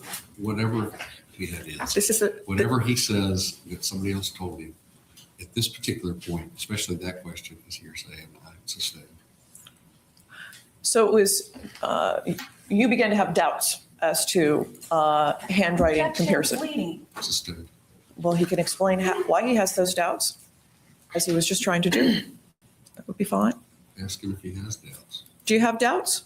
I do now, I didn't when I began looking into it. So once you started having doubts, what did you decide to do? Well, first I decided to propose that the solution to the problem of handwriting was probably just having more systematic testing by forensic document examiners. And I concluded that the real solution would be to have what you think of as a lineup rather than a show. My original proposition was simply due to handwriting, which you do to eyewitnesses. You have the series of writings by a variety of people, and you'd have a question, and you'd see if a handwriting expert could select accurately from the samples which one was written by the defendant in the criminal case. And what happened there was that as the process took place, it became clear that all handwriting experts in all cases refused to take that test that I proposed. So at some point, did you decide to figure out what the training and educational requirements and what it is people actually did to become handwriting comparison witnesses? Yes, but before I tried to figure out their methodology, my real question was going to be simply, I believe handwriting experts could do what they can do. Everybody can do that. So I was surprised when the testing method, the proposal I gave, fell by the wayside.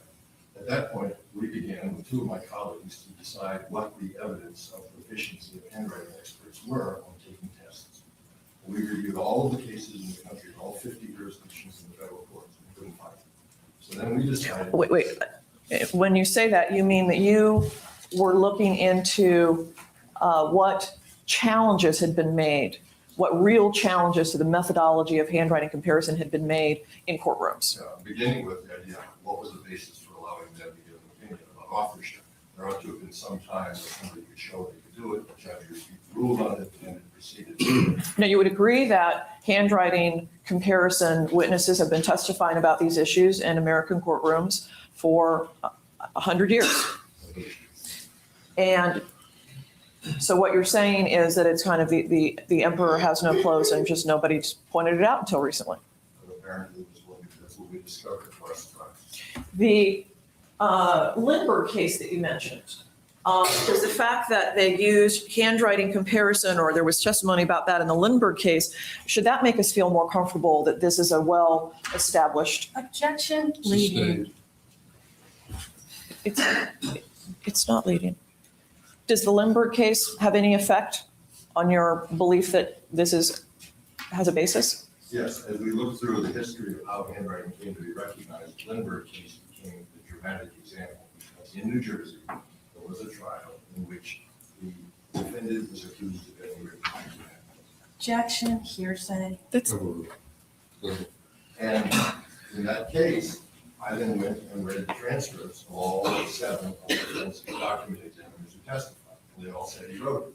But if you read all 7 of their statements, their testimony they wrote it was based on the fact that there was a pattern of misspellings of a particular word, so that all 7 of them testified that the word boat was spelled in his exemplars and in the kidnap notes, B-O-A-D, apparently a Germanic version of something that's used in German speaking.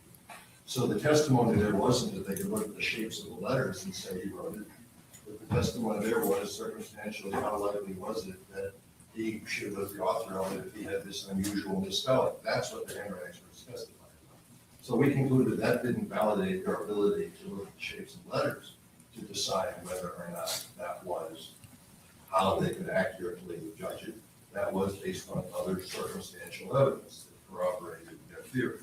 So did your research into what had been tested in courtrooms lead you to have fewer or more doubts about the reliability of handwriting comparison?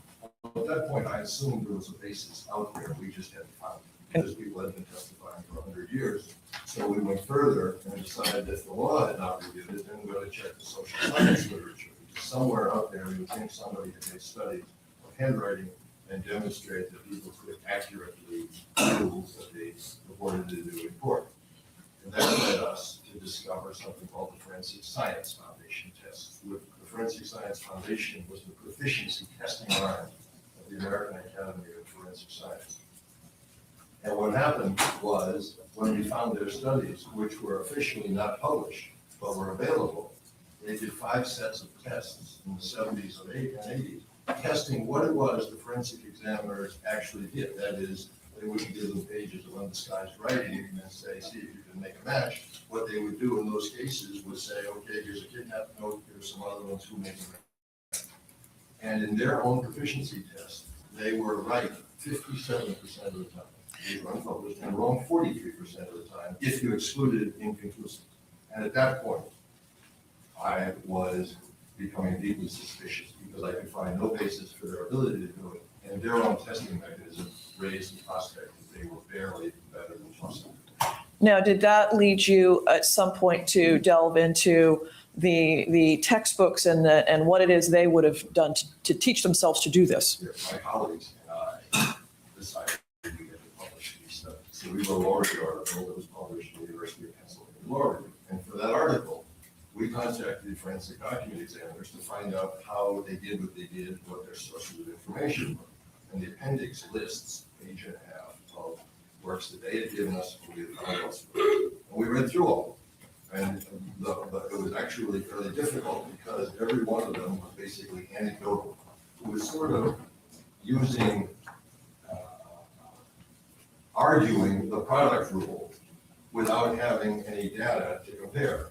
So we say, well, this is Explain to the jury what you mean by the product rule, because that is related to kind of the fundamental tenet of this being reliable, correct? Objection to this leading question. Explain the product rule. Thank you, Sister.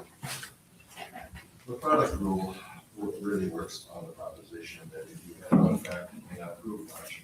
Your Honor, first of all, I would like for him to show a basis of knowledge. What's the special knowledge for the product rule? How do you know that this is one of the tenets of handwriting comparison? As I say, so. Okay.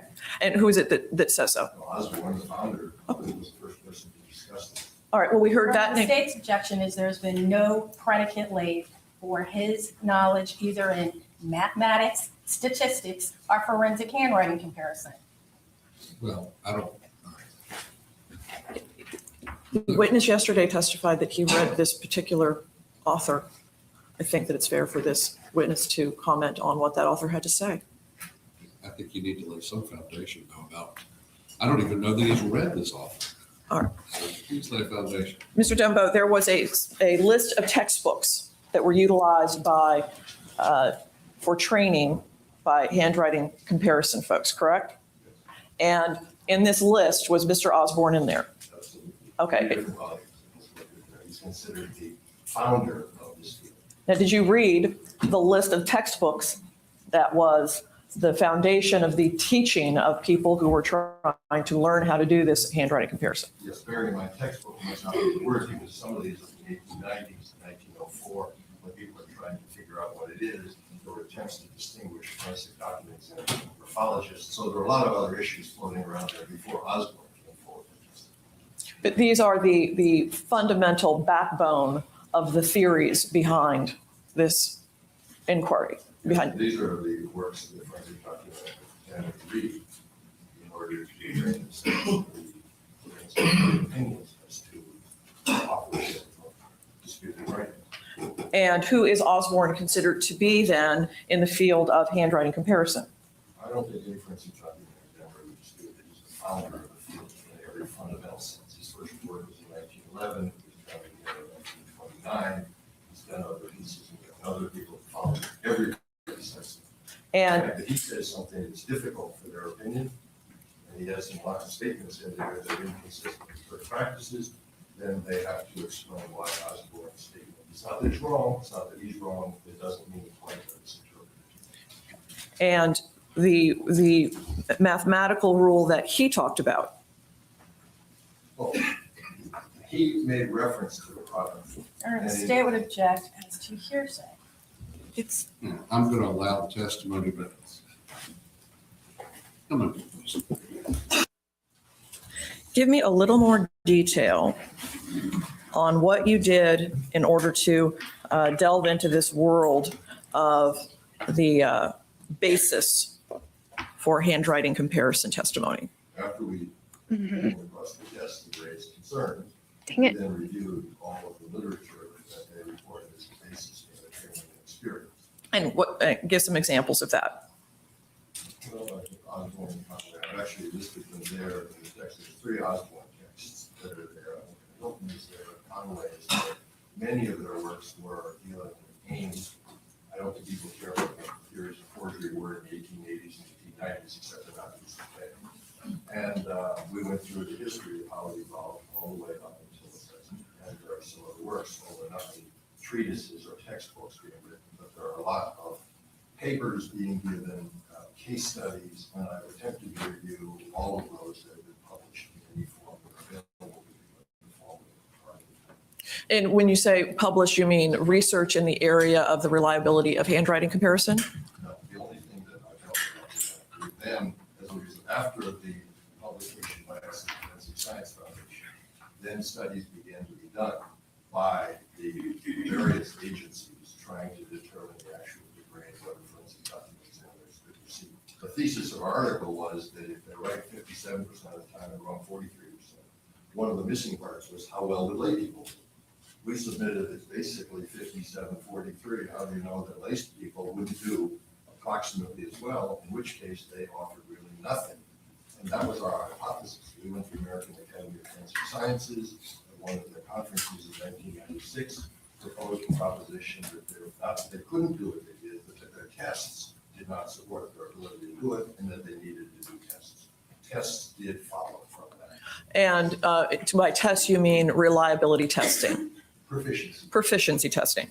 And those would be by CAM. Cam was the first person to do it. He did a series ending about 6 or 7 years ago. And what is it that you would be able to learn by looking at the CAM studies about the fundamental reliability of this inquiry? Well, actually, the CAM studies established only one Objection, hearsay. The CAM studies established only one proposition, which is that based on the methodology he used, forensic document examiners do better at the lay. It doesn't establish how well they do when compared to when they are applied to the circumstances usually given to them for cases, but it proves that if you gave the same test to lay people and the forensic document examiners, they would do better in one of 2 ways. He gave the study, a series of them, but the basic study was that lay people in his major tests, and he did mostly students, turned out to be slightly more proficient at accurately matching who wrote what. But they also turned out to be significantly false in their judgments about who didn't write something. That is, we call that false positives and correct answers. If they made the correct match, and I think the kids did about 87.6% of the time they made the correct matches, the experts 86.4%, was statistically insignificant.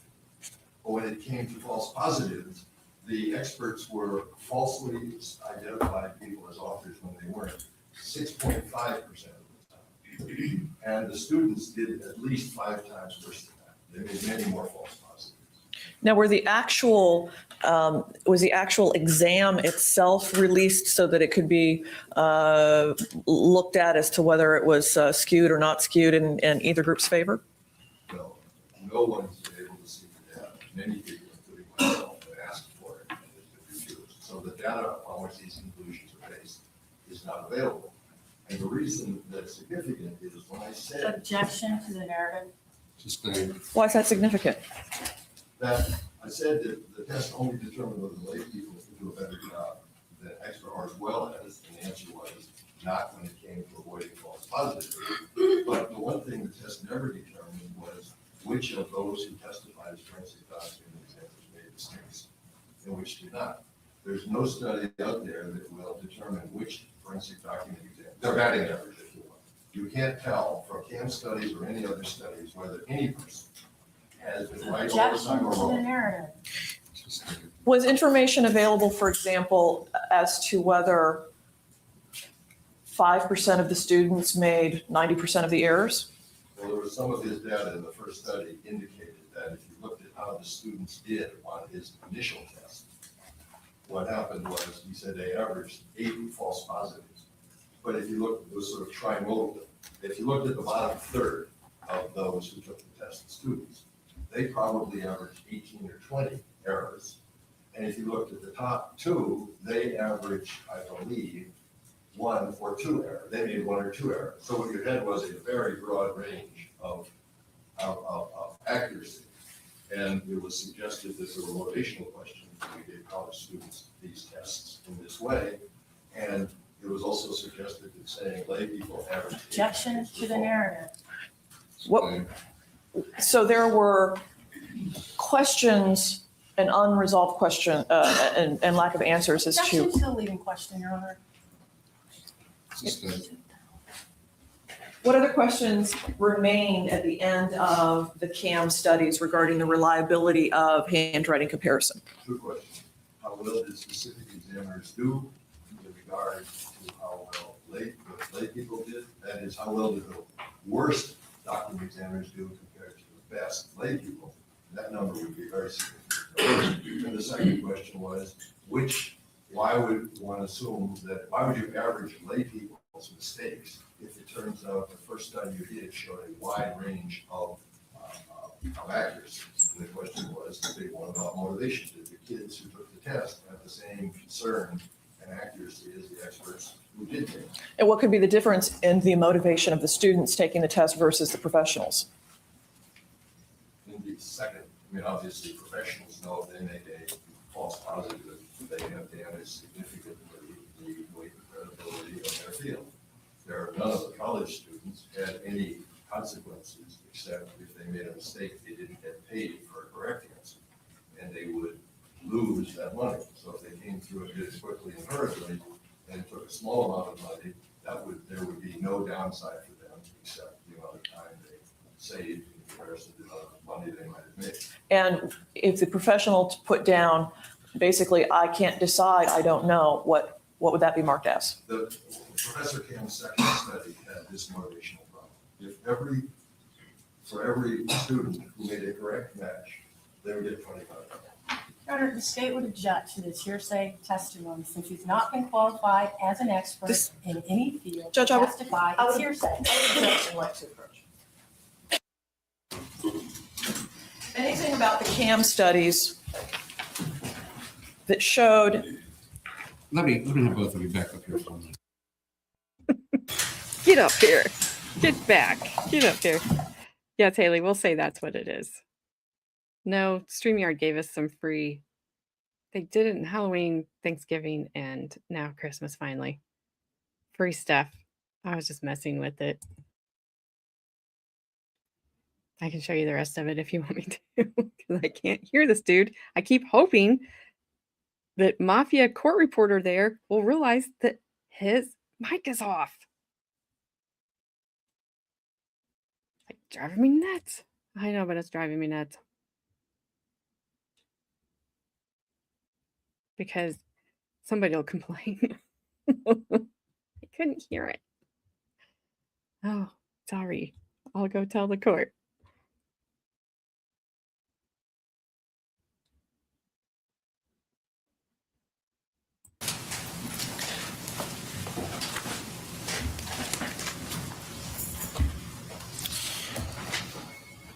In addition to reading books on the subject and to reading the available research that was being done, have you talked to people who actually go out and compare handwriting? Yes, many. And what have you done to educate yourself about the method they use to do that actual comparison? First of all, I've spoken to them about it. Secondly, I have read their reports in hundreds of cases. I've looked at least 100. I've looked at the question documents. I've looked at the decisions they made. I've looked at the comparisons they made to the notes. I've spoken for the American Academy of Forensic Sciences on the problems of their methodology. I've discussed with that many forensic documents. Then, of course, if you read all of the standard learned treatises that they cite and use, then obviously I've learned a great deal about the methodology they report. I've heard them testify in court, explaining what their methodology is. I've testified in those same proceedings about the defects in that methodology. And I've obviously been to several labs, talking about how they did. And of course, I've looked at their testing mechanism when they're being tested, not just when they're dealing with the methodology. The American Society of Testing and Materials has set up procedures for the methodology for how they're supposed to work. The National Academy of Science, I think that is the name right, which was appointed by Congress in 2006, did an analysis of a series of forensic documents, a series of forensic. Objection to the narrative. I'm going to rule an objection. And they obviously dealt with many of these areas. And one of the things they did was make a study of forensic document examination, problems of forensic document methodology included in their report. And have you written regarding your concerns about this field? Oh, yes, I published, co-authored. There are three of us who can be in here. I co-authored at Eastern University of Pennsylvania, locally in 1989. It seems to have provoked this whole issue. Then I did another one in the late 90s, and we had responses to some criticism. At that point, in preparing those, we reviewed their methodologies as given to us, as presented in various papers, and attempted to determine how to define the way in which they operate. I think we did two Lorry articles on that period of time. One was a response to somebody who had criticized us, the handwriting examiner, a law professor, who criticized us. We critiqued our criticism. We responded. His criticism to us did not dispute our objection to the methodology. At some point, did you begin testifying in courtrooms about your concerns regarding the reliability of handwriting comparison testimony? And how many different states or jurisdictions have you testified in? I don't know exactly the states. There's a variety of federal court states. I have testified in Florida once before, but generally in Texas. Oh, I like that one. Massachusetts. If you don't distinguish federal state. Thanks. Massachusetts, New Jersey. Anytime. Here's one for Ash. I think. Maybe, Okay.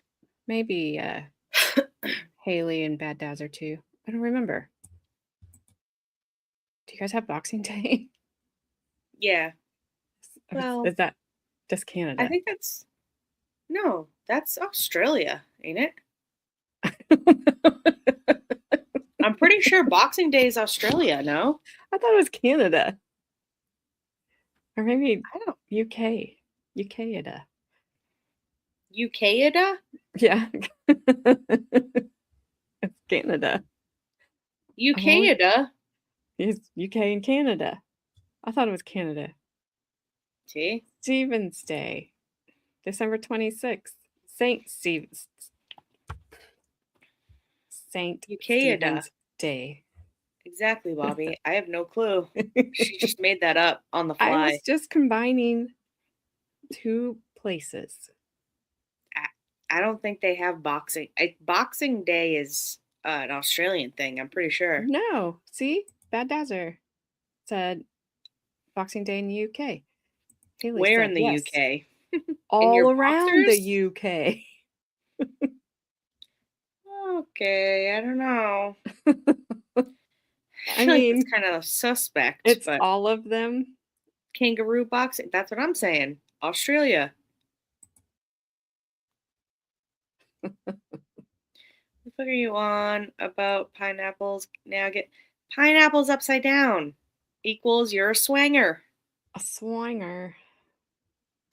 A swinger. The A day double after dipper. Christmas when the rich give the peasants the day off. Oh, Doubtful. yeah. Why are I you don't telling think that's people that? Why am I telling people that? Because if you don't put the pineapple upside down in your cart at the grocery store, because that's a signal. Yeah, they don't know that you're a swinger. And then they They won't do know if that you you're do that. well, that's what I'm saying. If you don't do it, then no one will know that you're looking for a throuple. Exactly. This whole thing is under construction, all right, by the purple monkey. Good Lord.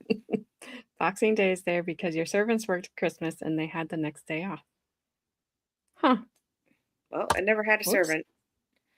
So, Me either. I'll tell That's ya. why I never knew what Boxing Day was. Yes, you're supposed to put it upside down. Yes, an upside down pineapple. Also- I'm not understanding what they're not understanding about an upside. You turn the pineapple upside down. Yes. Like this pencil is right side up. Now it's upside down. Correct. That you do the same thing that AJ just did, but with a pineapple. Signaling to other swingers that you are also a swinger. Next time I grab a pineapple. What if nobody says anything to you? Well, just slowly walk out of the store. But I mean, pay for the Nope. pineapple. No, I mean, you're in the wrong store. Yeah. Go to the next one. Also, pink flamingos or garden gnomes That in your yard. that is another one. And you know what?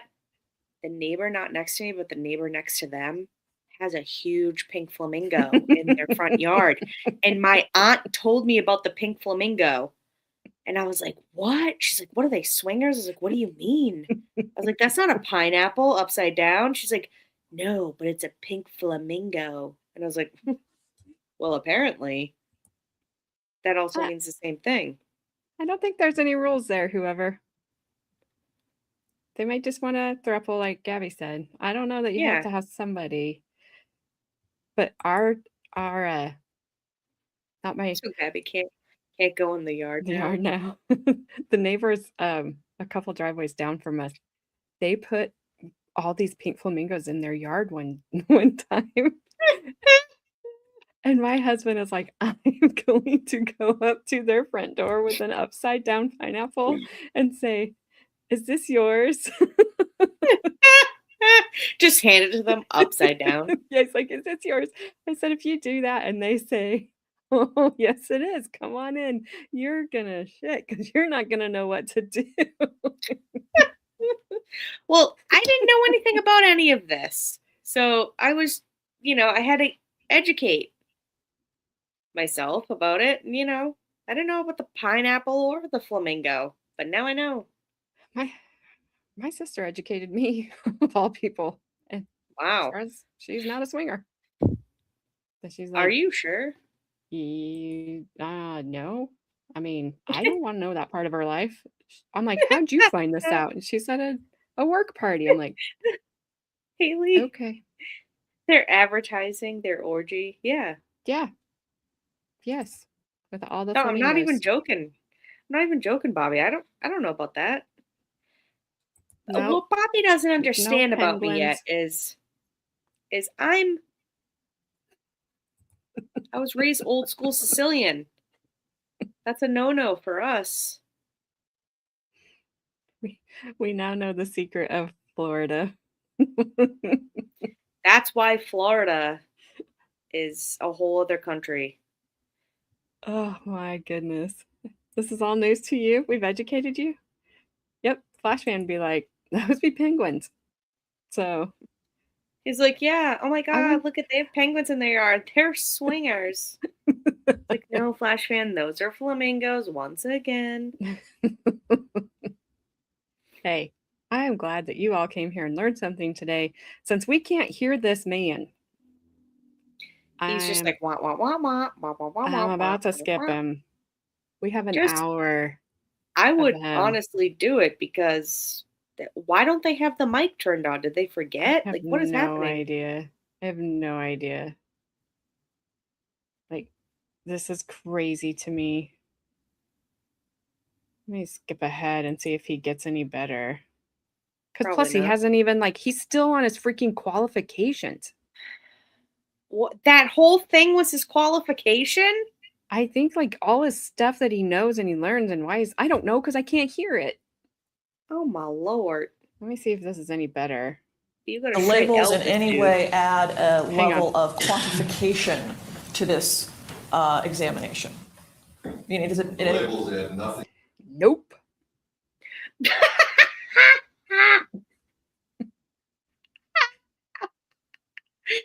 Nope. How can I've you heard hear none of that. him? How can Yeah, you hear him? how old are you? Jeffrey must be young. He got them good eardrums. Are you, like, in the courtroom? He's got a direct Okay. line. Has he said anything good? I know you didn't hear yesterday's testimony, which was dumb. Sorry, because all that is not accepted science anymore, I don't believe. Well, you're younger than me, so You're older than me, so but sorry, I yeah. didn't mean that to come Oh, up. oh yes, you did. Uh, But I kind of he did, but he it's did okay. say a lot of BS. Yes. And Bobby, stop it with that. You want to be here with us. We're a great time. Just, get into the good time spirit. Yeah. Throw up an upside down pineapple or something. Have some fun. Live on the edge. I mean, if you there's a well, I don't know. Never mind. He's reading his lips. He's trying to read his own lips because he can't even hear himself. You've heard a lot.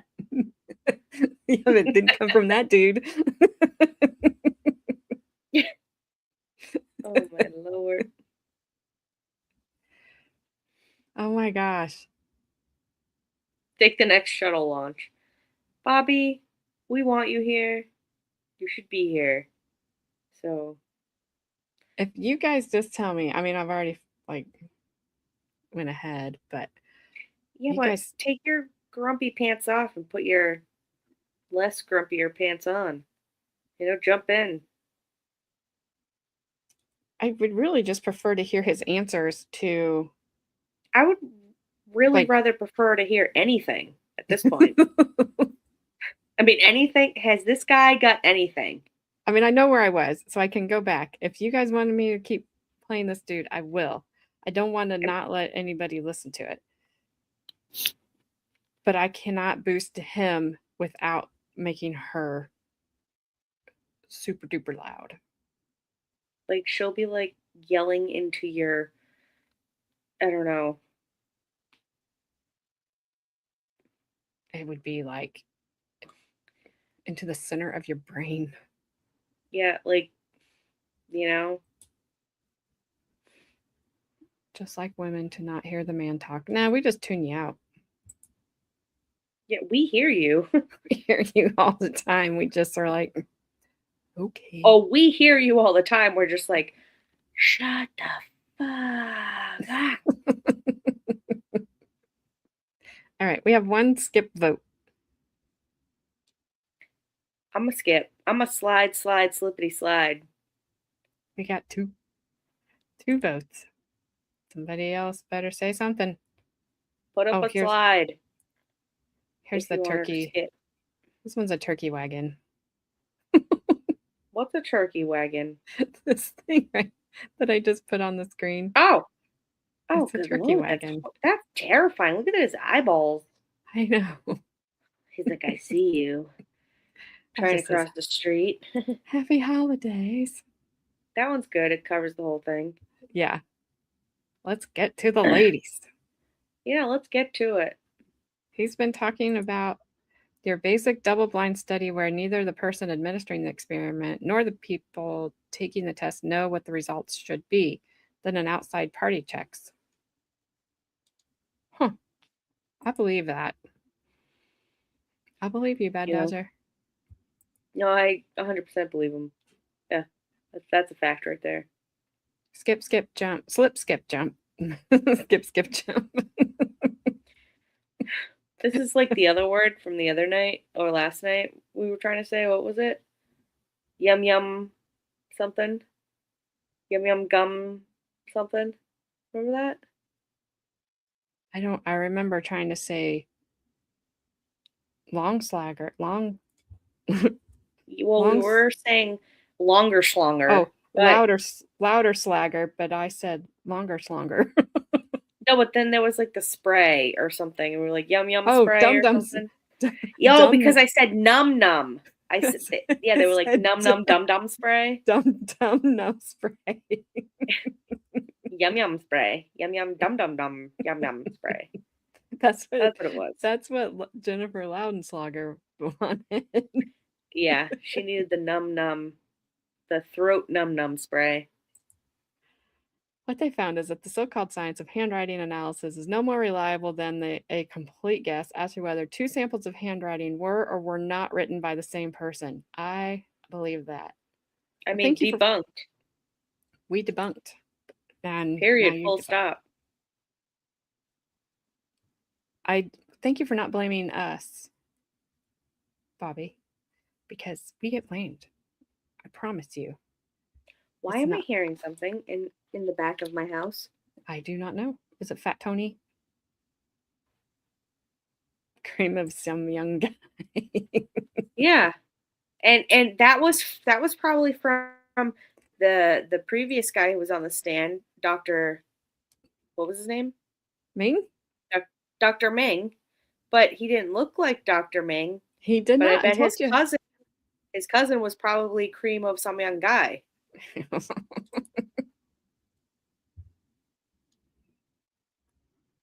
Trash pandas? What about trash pandas? See you, Sticky. Have a good Nice. weekend. We'll see. Hopefully we'll see you Monday.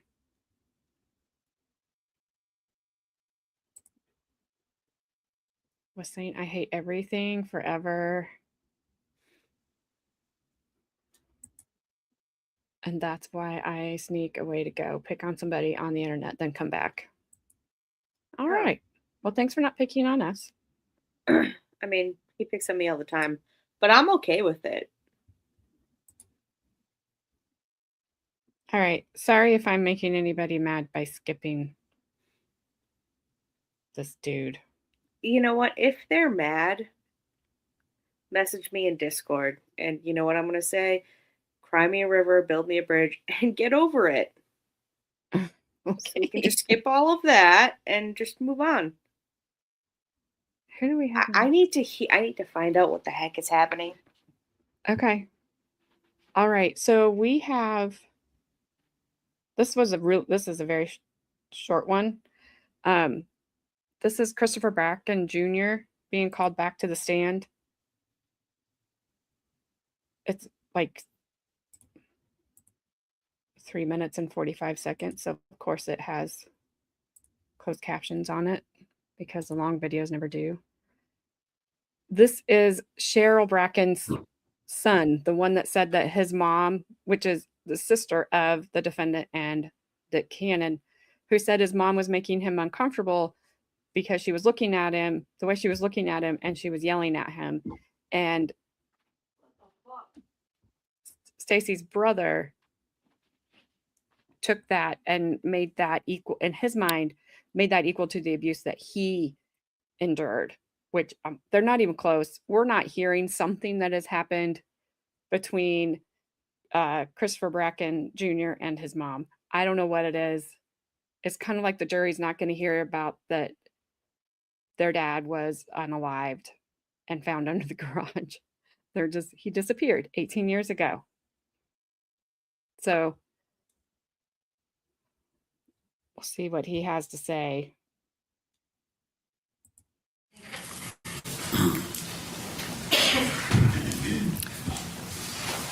Good afternoon. Could you state your name one more time for the record? Christopher Lee Bracken.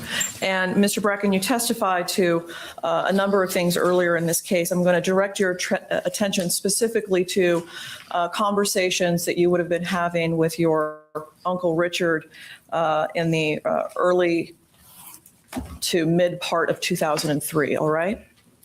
And I believe you testified before that there would be various occasions that your Uncle Ricky would pick you up and the two of you would have personal time together. Yes. And I'm going to ask you if he made any of the following statements to you during those conversations, all right? Did your Uncle Ricky tell you about how he traveled the country helping kids who were abused by their parents? The state would object as to impeachment on a collateral matter. Overruled.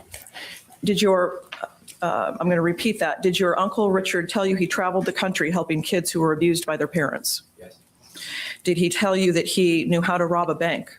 Yes. Did he tell you that he could take and plant drugs on people to cover up violence that he would do when he was helping kids? Yes. Did he tell you how to get away with leaving drugs on people? I don't know that. Not the details, but that he knew how to do that. Yes.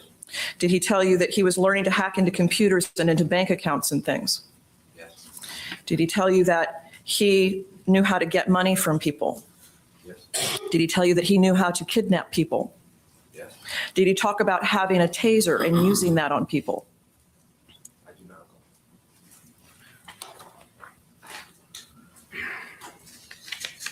know. The state would object and we probably. Did your uncle tell you that he knew how to kill people and make it look accidental? Yes. Objection. Overruled. Did your uncle tell you he knew how to kill people and make it look like suicide? I do not know. I do have a car. Pretty sure that's not what he said.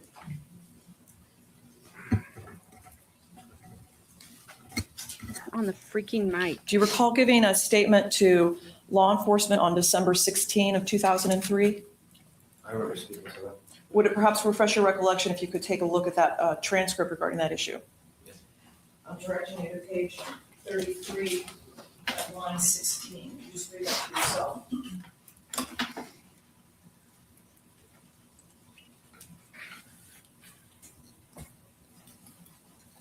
Did your uncle tell you that he knew how to kill people and make it look like suicide? Yes. Did your uncle tell you he would teach people how to smuggle drugs and how to rob banks? Objection. Relevant, Your Honor. Overruled. Yes. I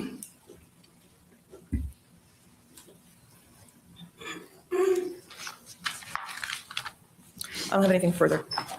Questions? No, Your Honor.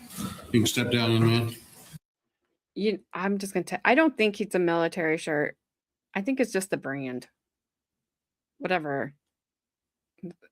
That would just be that. Like just that bar. And no noise, because why would we want to hear him?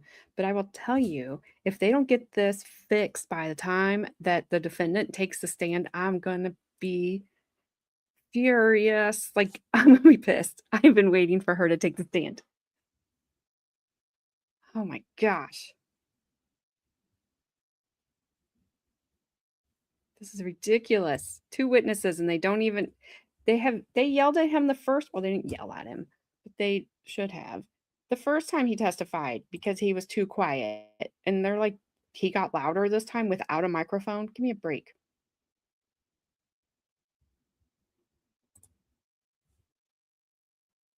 So this guy may not be any better because we're still the same day.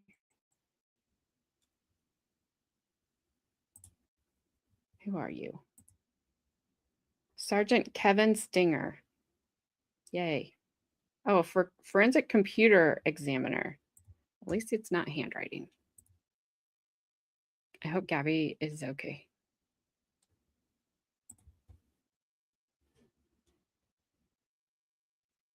I don't want your pants. Why? Because I'm grouchy.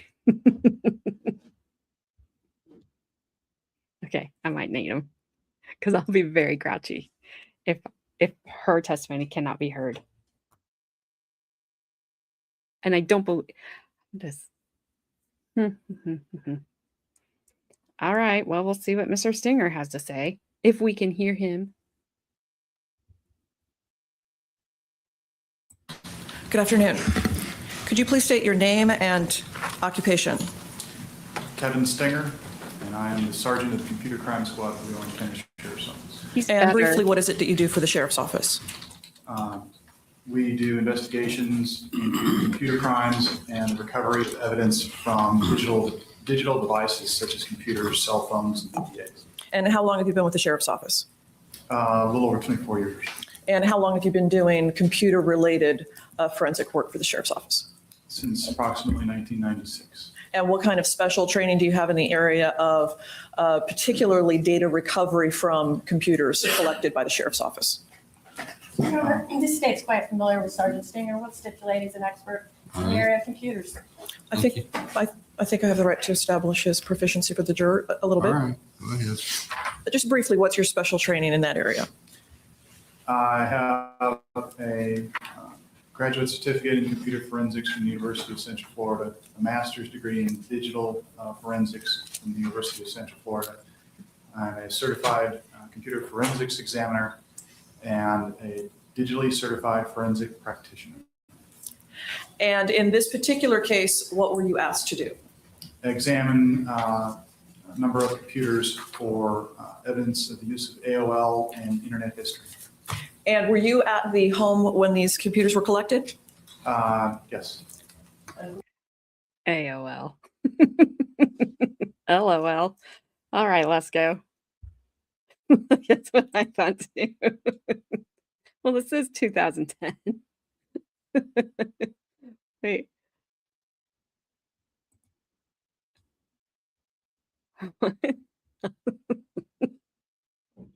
I don't know if she's back yet because I think she's getting attacked by a raccoon.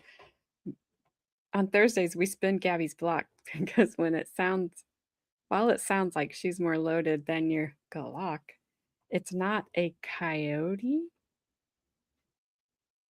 She's just taking down a plain coyote. Coyote? Do you say coyote or coyote? Let's go. I wasn't. Did you read the signal wrong? Seemed like I was inviting this earlier. Send away. Don't bother me. He's got a corn stash. Don't tell Gabby. He's probably hiding in the cornfield across the street. You've got mail. 2003. Yes, when it all happened. Yes, that's good catch. Good correction. So AOL was still big then. A long, long time ago. You still use AOL email? That's a cram bones dash. Where's Sir Frank? He knows all the mustaches. You pronounce it coyote or coyote.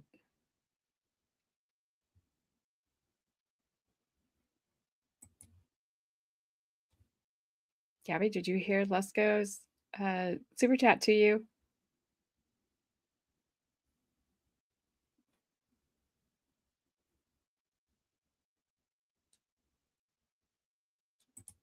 Oh, whoops.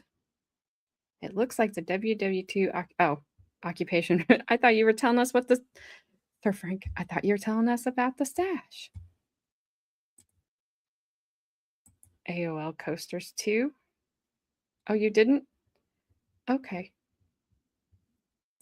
Well, here you go, Gabby. On Thursdays, we spin Gabby's block because while it sounds like she's more loaded than your Galak, it's not a, I don't know if he's saying coyote or if he's saying coyote. She's just taken down. I don't think you meant plain coyote. Let's go.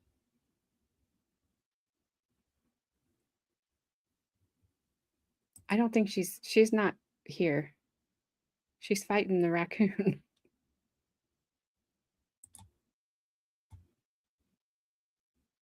Peyote. Okay.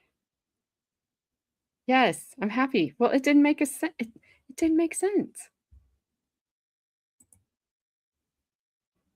It didn't make sense. I wanted it to make sense.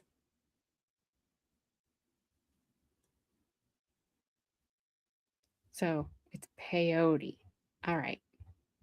I'll get it right this time. Let's go. On Thursdays, we spin Gabby's block because, well, it sounds like she's more loaded than your Galak.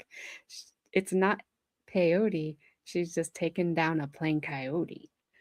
There. See, that makes more sense.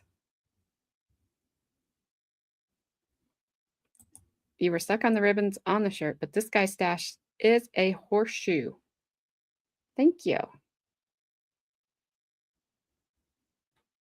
What's in the yard, Gabby? What is it? That stuff sure makes one's vision clear.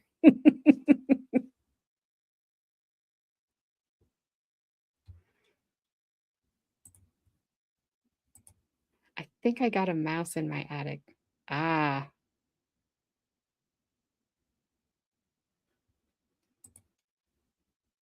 Oh no. Those things are a pain.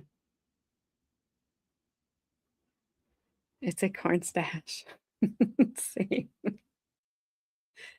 Oh, as a certain yes, JJ Holmes. What was his name? Was that was his I should know. That was a long time ago.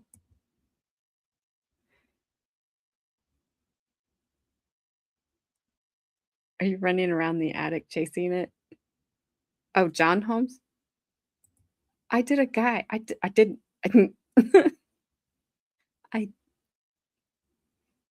I covered a serial unaliver from way back in the day that had a stash. But I can't think of what his name was. H.H. Holmes. So not J.J. Holmes. I was close.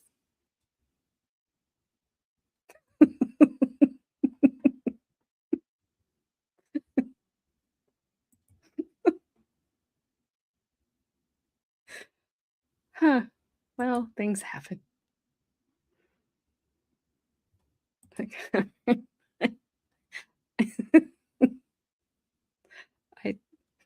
Yep. I have nothing. Back to the horseshoe. Going to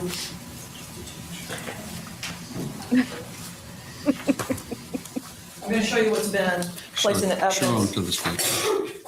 as they're in evidence as 8A and B. And ask you if that appears to be the computer that you collected during your work in this case. It would appear to be. Now, in your analysis of what you found on these computers, you refer to them with C1, C2, and C3.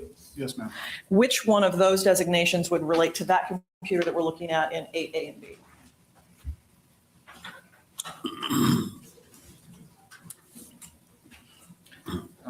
Without some sort of notation on here as to what the serial number was on the computer, I would not know.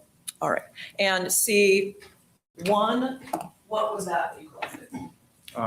That is a computer in a Pionex case. And where was that found? That was located in the bedroom closet in the northwest bedroom. And was there anything of interest found on that hard drive?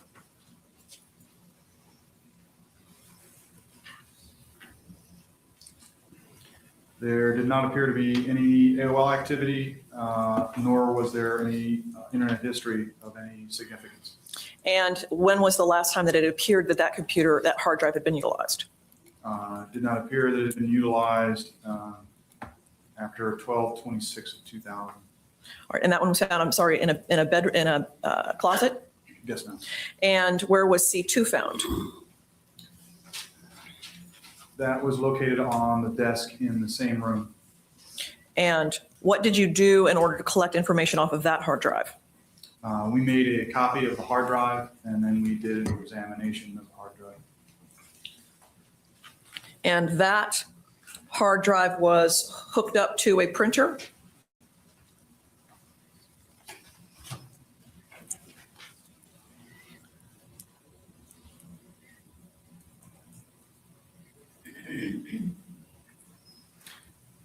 I don't have any notes as to if it was hooked up to a printer or not.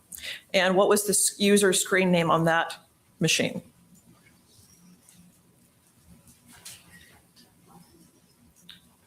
The screen names or the AOL names? The screen names.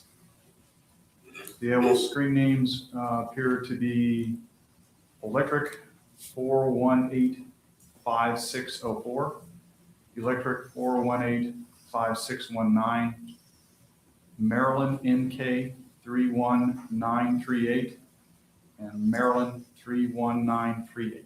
And who was the profile name on that computer?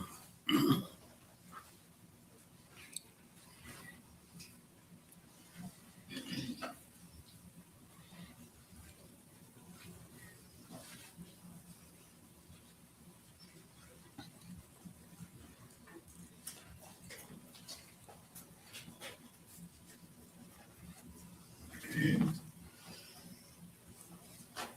don't have any notes on profile in this report. I'm going to show you what's been marked for identification by defense E and F, and ask you if you recognize those reports that have been generated. I did. And are those reports that would have been generated by you? Yes, ma'am. And do those reports both relate to this C2 machine that we're discussing?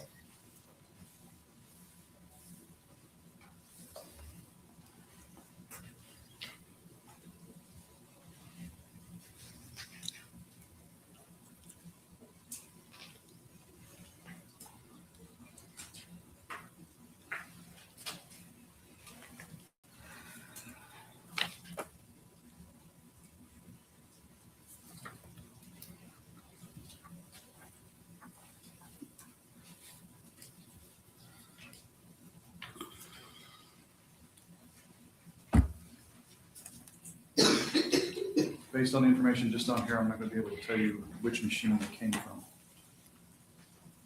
May we approach? When you took these hard drives into your possession, what is it that you did to attempt to locate the types of files that you were requested to look for? Given that these were AOL files, they were easy to locate. AOL has a defined installation location, the same as Internet history or Internet Explorer. There's a particular place where, by default, Internet Explorer or AOL load. And I just went to those locations to capture those files. The only thing that you were asked to copy would be files related to AOL usage And the Internet history. and the internet history. So what variety of types of files would that include in what you chose? From the Internet history, I would have looked at temporary Internet files as well as what are called history files. And also I may have included what are called cookies. From the AOL files, I simply would have copied out the AOL user files since I was interested, or the tech has expressed interest in the screen names that were on computers. And briefly, what are cookies? A cookie is a file which can be left on your machine from a website that you visit. Normally, a cookie contains information, so that in the event you return to that website, it has information on what your preferences were, login type information, things like that. And what time parameters, if any, were you given as far as what dates to search? I wasn't given any specific dates search. I was just asked to provide it. And so you would have copied all of those types of files onto a disk for law enforcement or Detective Hussey? Yes, ma'am. And you would have been asked to look into a few things specifically related to specific questions regarding those hard drives, correct? Yes, ma'am. The C2 machine, I'm going to show you what's been marked defense, E and F. And during the course of our break, were you able to cross-reference with the downloads that you put on the CD to tell us which of the computers those two reports come from? Yes, ma'am. It came from the history files and the cookie files on the computer C2. And that would not have been the sole things that you downloaded from that particular computer, correct? Just those two types of reports. Those two reports, the history reports and my forensic report would have been created. Now, the C2 machine had a username of Richard. There is a Richard username on that machine. Yes. And where would that name have gotten created in order to show up on those reports? Whoever it was using the computer would have had to create an account in the name of Richard. That was the sole, was there any other account created on that computer? There may have been, I do not know. There were, that was the only screen name logged in that computer, is that correct for AOL? These are history files under the username of Richard. C2.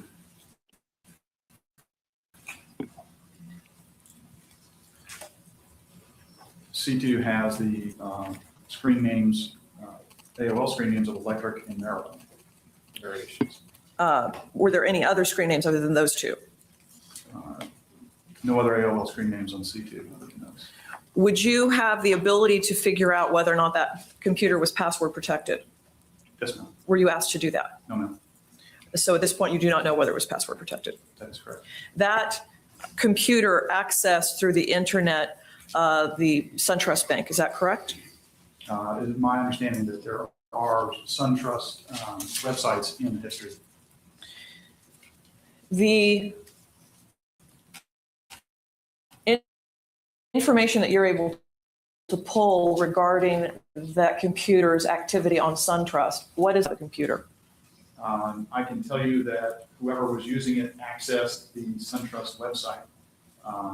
Beyond that, I can't tell you what activity took place. So in other words, there's no snapshots of what the user would have actually typed into fields on the SunTrust website or what they would have actually gone into that website to do. There's no traces of that left in the records that you looked at. The technology available back then did not allow me to rebuild any web pages if any existed. And what would make a differential as to whether or not web pages would have even still existed on that hard drive? Depending on how SunTrust set up their web pages, that might have any web pages left. It would indicate some type of user. It all depends on how SunTrust set up an account and whether or not those web pages may have been deleted and overwritten.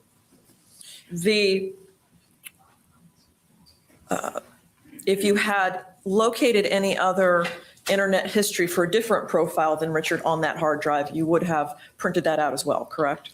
I copied out the history that from that machine.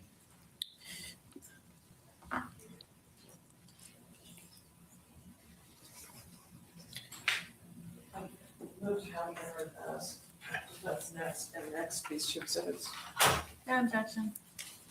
All right, defense E will be defense what?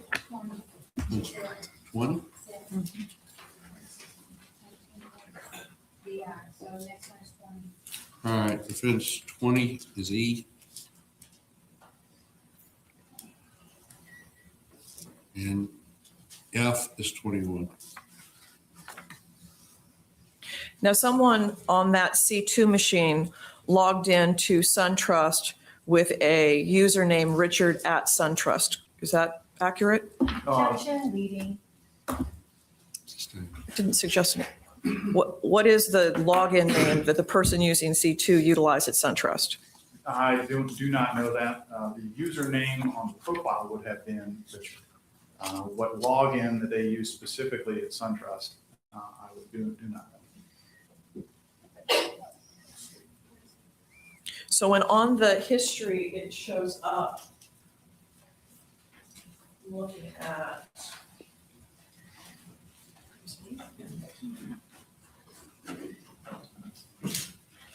for example, looking now at Exhibit 21, there, when it says next to the word cookie, Richard@SunTrust, what does that mean? That means that the user profile that was accessing the internet at that time was named Richard. All right.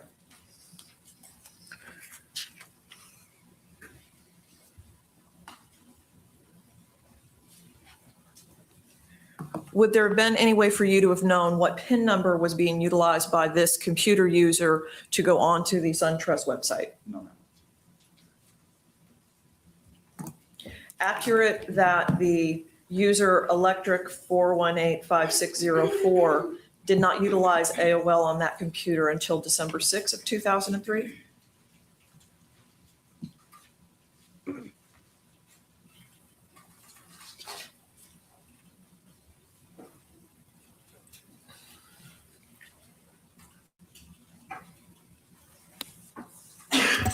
Both accounts, starting electric and ending 604 and 619, those were not created on C2 until December 6th, 2003.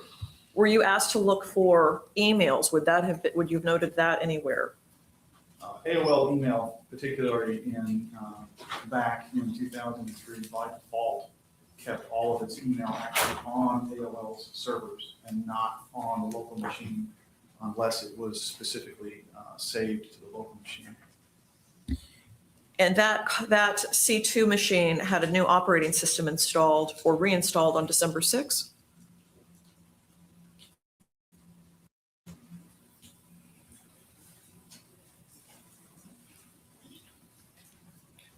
I show an install date for Windows XP on December 6th, 2003. And that would have been the day, was that the day that the 4 AOL screen names were set up?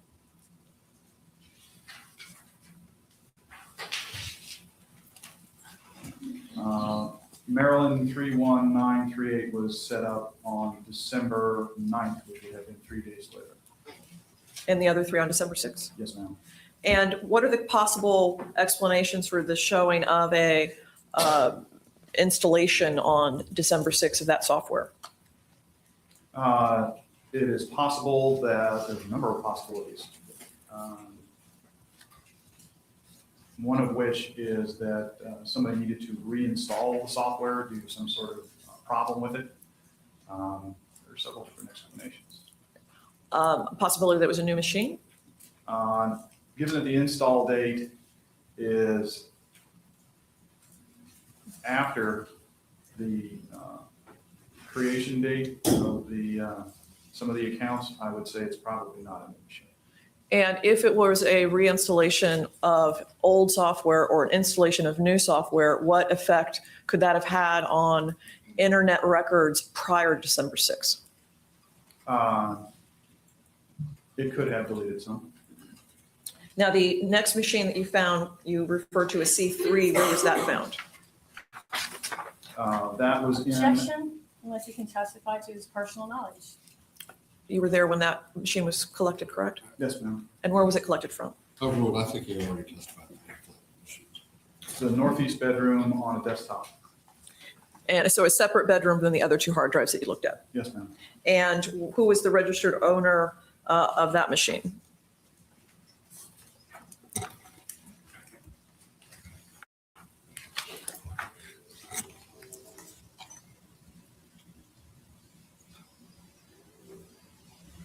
The registered owner that was placed in the registry is Susan Cohen. And what screen name was utilized on that computer? Appears to be the AOL screen name of First Gator. Any other screen names? No, ma'am. And when was that first used? It appears the account was created on this machine in January 5th, 2000. And when was the last access of that machine?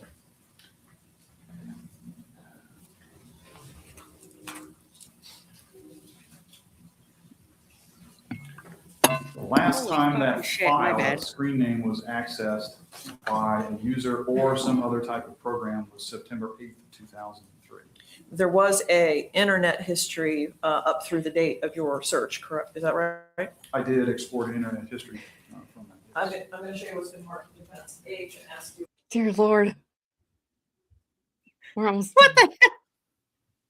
Oh my Sorry. gosh. Was everyone getting computers for Christmas or something? It sounds like it. I couldn't hear what he's Sharon- his mic is not on. Yeah. Yes. And I had to stop because when you do that, I have no choice. I have to do it. Was it a getaway?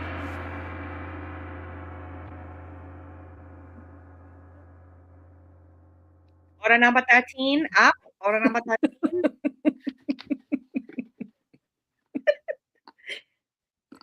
Was it a gateway? Oh my gosh. Ramen. Yes, he is, because we can hear him somewhat. I've tuned him out. So doesn't look like the state's gonna ask him any questions. So yay.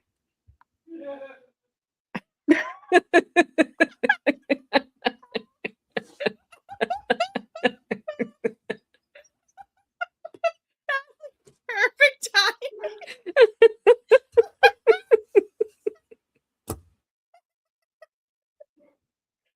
That was my husband in the kitchen. That was my husband in the kitchen.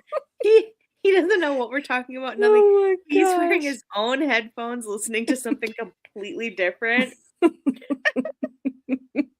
I knew that was gonna happen. He came home. He was like laughing at something, and then I was like, "Oh no, Oh he's my gonna giggle." gosh. That is hilarious. No, Bobby, I didn't. He was in here. He's been just kind of popping in and out. I think he went to go eat his refrigerator. He'll be back soon.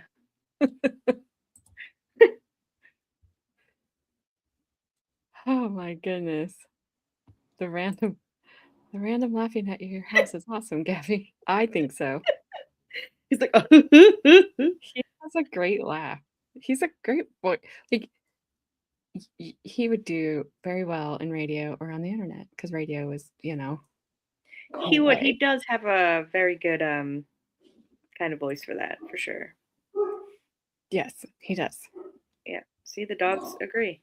They I would hate for them to not bark one night. What does not Not set gonna you happen. free? Work does not set you free. Well, fine. Sorry. You clicked that with authority. I heard that click and it meant authority. You're like, The dogs have speaking objections every day. Every day. they really do. Oh my gosh. They're like, My husband- woman, it's time to eat. My husband came home last night and I was like, Rue, stop it. Because she had just been barking at nothing all day. And he came in and he's like, yeah, Rue, stop it. I'm like, no, you don't understand.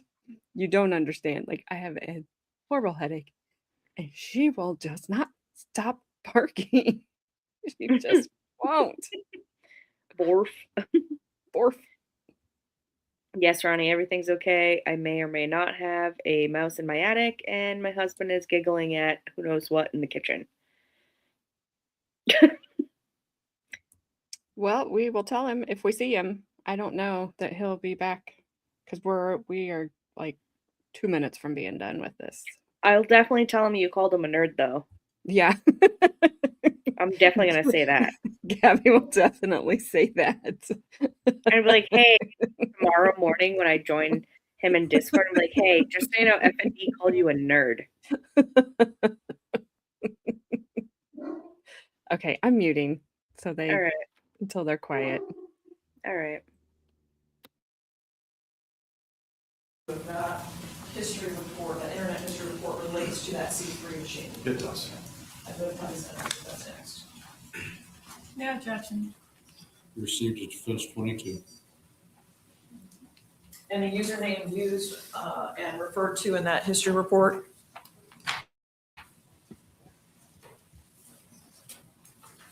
Yes, ma'am.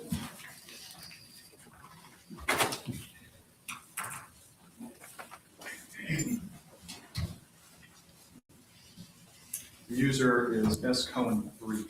Any other user listed in that report?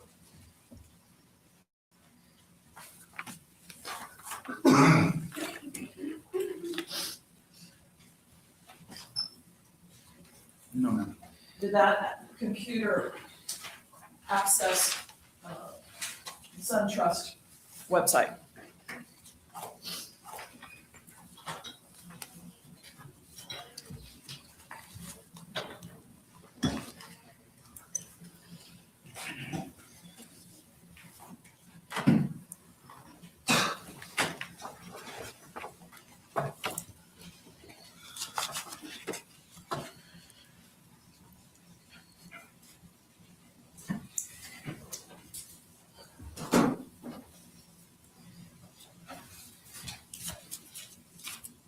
It does not appear to be so. I don't have any further questions. Ms. Wilkinson? No, I was wrong. Oopsies. Sergeant Stinger, you can't tell us who actually had the fingers on the keyboard of the computer when it accessed the SunTrust account. No, ma'am. You can't tell us how many times the SunTrust account was accessed. No, ma'am. You can't tell what was done on the SunTrust account. No, ma'am. Someone has a password and a machine's not password protected, someone else can access someone's profile. That's correct. I have nothing further. Nothing further. Thank you. You can step down.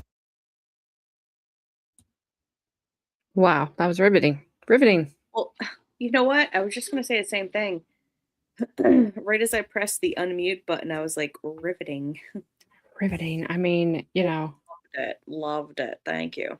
it's like, yeah, no, that doesn't help your side either. It proves nothing. Either way. Illuminating. Great plan. See, the red. What'd you say? The redhead has a donk. Yeah, that one does. The other one, she's got a snipe butt, a flat 2x4. You need a password to get other- in the. Oh my gosh. Sorry. You need a password to get into the bank website, though. Yes, but that doesn't mean that. Who knows who had it? I don't know. I'm gonna send Rue to Texas. I'm sending her to Texas. All right. Well, she has a full boom shakalaka laka laka. It's a full moon tonight, boys. oh, I'm gonna get you to grandma's on time. Yes. Oh, Flash fan, just so you know, F&D called you a nerd. Yes, she did. It was funny. I told her I'd tell you that she said that. Her name is Rue because I didn't name her. Yeah, Rue is actually Carmen's dog, but yes, Rue lives with AJ. yes. My husband calls her Rude, which Rude. which That's so hilarious. He's like, yeah, says, rude. You mean rude? I mean, and I never can even tell if he's even saying Rue or rude anymore because just the way he says it, that Rude. he's like, he's like, what's up, Rue? rude. I'm like, what? She doesn't even know. If you're saying somebody's rude, she's going to come over to you because she's going to think you're talking about her. Right. Then you're going to be like, rude. A road. Yeah, Rude. Grandma said if I don't show up tonight, I'm getting coal for Christmas. So, Oh, Grandma might you come know, get me. I told her I've been watching the live trial during the day, and by the time your stream is done, I can't even make it to 9 o'clock. I'm like exhausted. No, Never I mind got it. finishing a trivia. Yep. Preaching to the choir. Even though might get me in trouble, called old because I'm tired. No, Well, you won't get in trouble. I'm the one who's getting all the stuff. no, Grandma's I know. been making fun of me all week because of it. She's like, Gabby's abandoning us. What is Rue like the beer? I don't know what. I never heard a beer called roux, so I have no idea what you're talking about. You mean a roux, like when you're cooking, like how to make mac and cheese a roux? Because that's nothing like beer. That's not has nothing to do with beer, actually. Don't blame my life travel watch. I'm not. I'm just saying by the time the end of the day comes, you know, you get exhausted. Also, he's from Indiana, so he has an accent. See? You see, Flashman? That's what I'm talking about. Check your Discord, or I'm not lifting your bales of hay.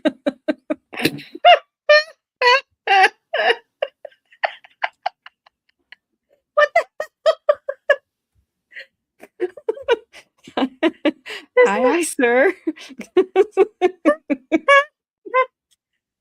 We're on it. I don't want my bales of hay not to be lifted. Good Lord.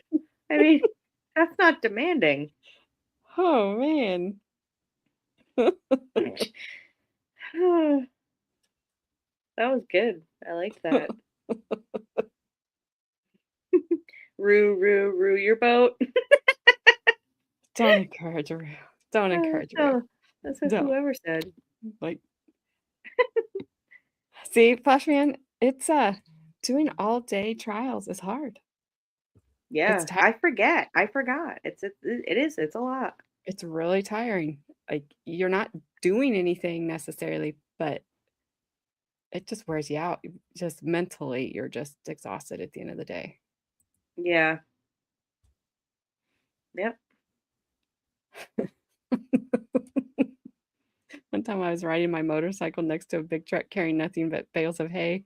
The driver had his window down, so I yelled, "Hey!"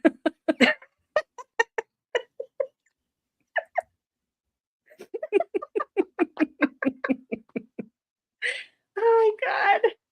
Oh my gosh.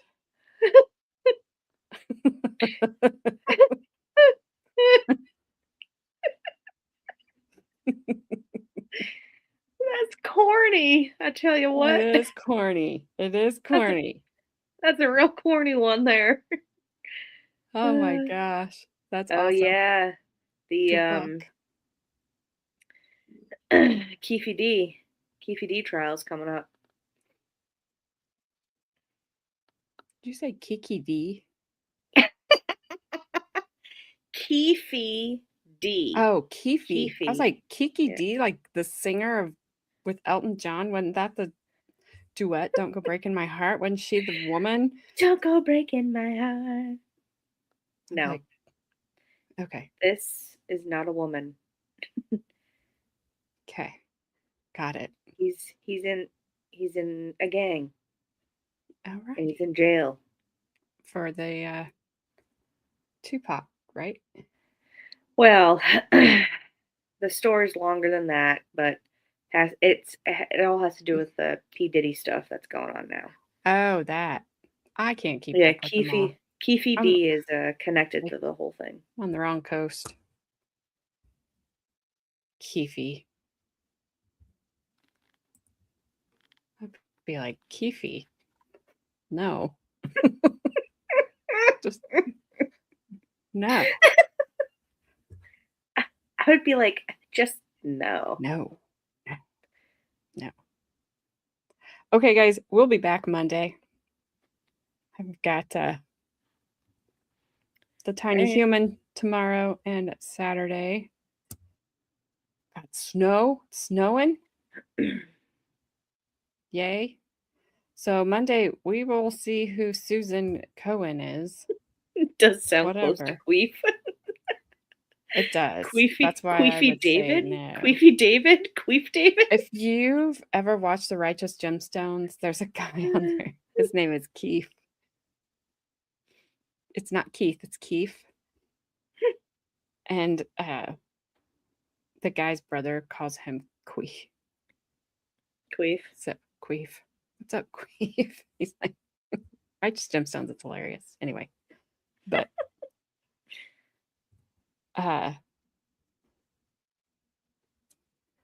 whew, that's a lot. That's a lot. If we don't see you before Christmas, Sir Frank, have a good one. Even though I know you said you didn't like this time of year. Still try to have a good one. When your parents can't spell. I do not know Keefy D. She doesn't. Keef- She doesn't know who that is. I have no idea. I will try. It just all depends. Snipe, that little tiny human, she just zaps it all out of me. And I got to make sure to have enough to get through the next day. It's like, what time does Shani start? On Friday? Yeah. Not our time. Is think it like it's- 9 our time? I think it is. I think it's like 9-ish. Okay.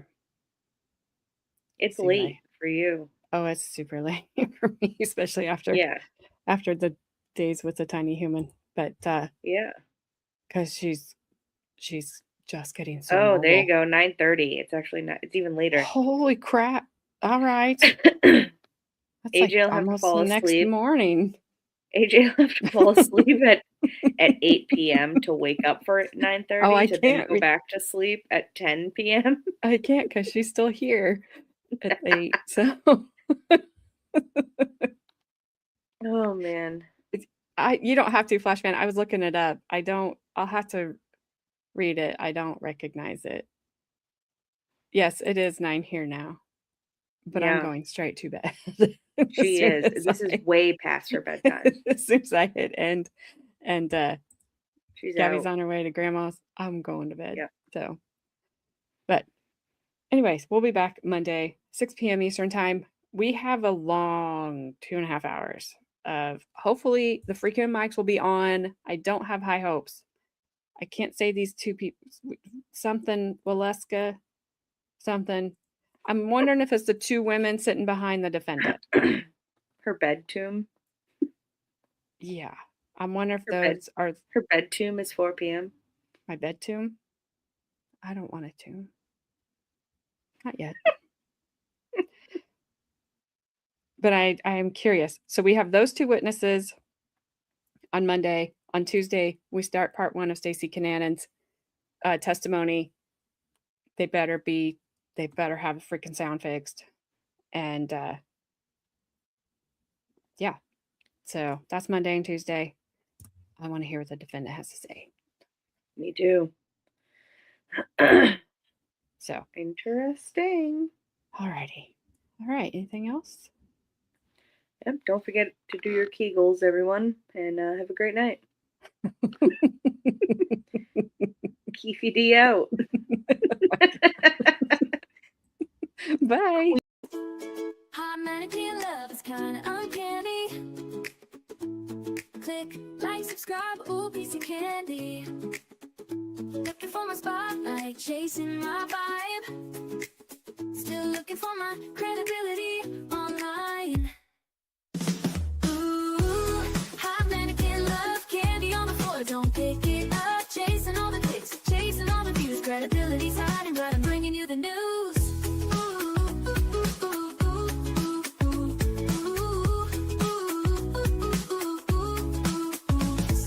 Every little scroll show with me. Laughs and chaos, that's how we roll. Drop a comment down below before you go.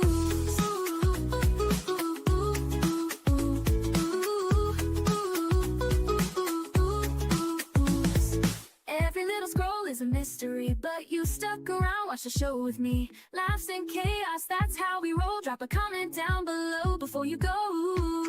Ooh.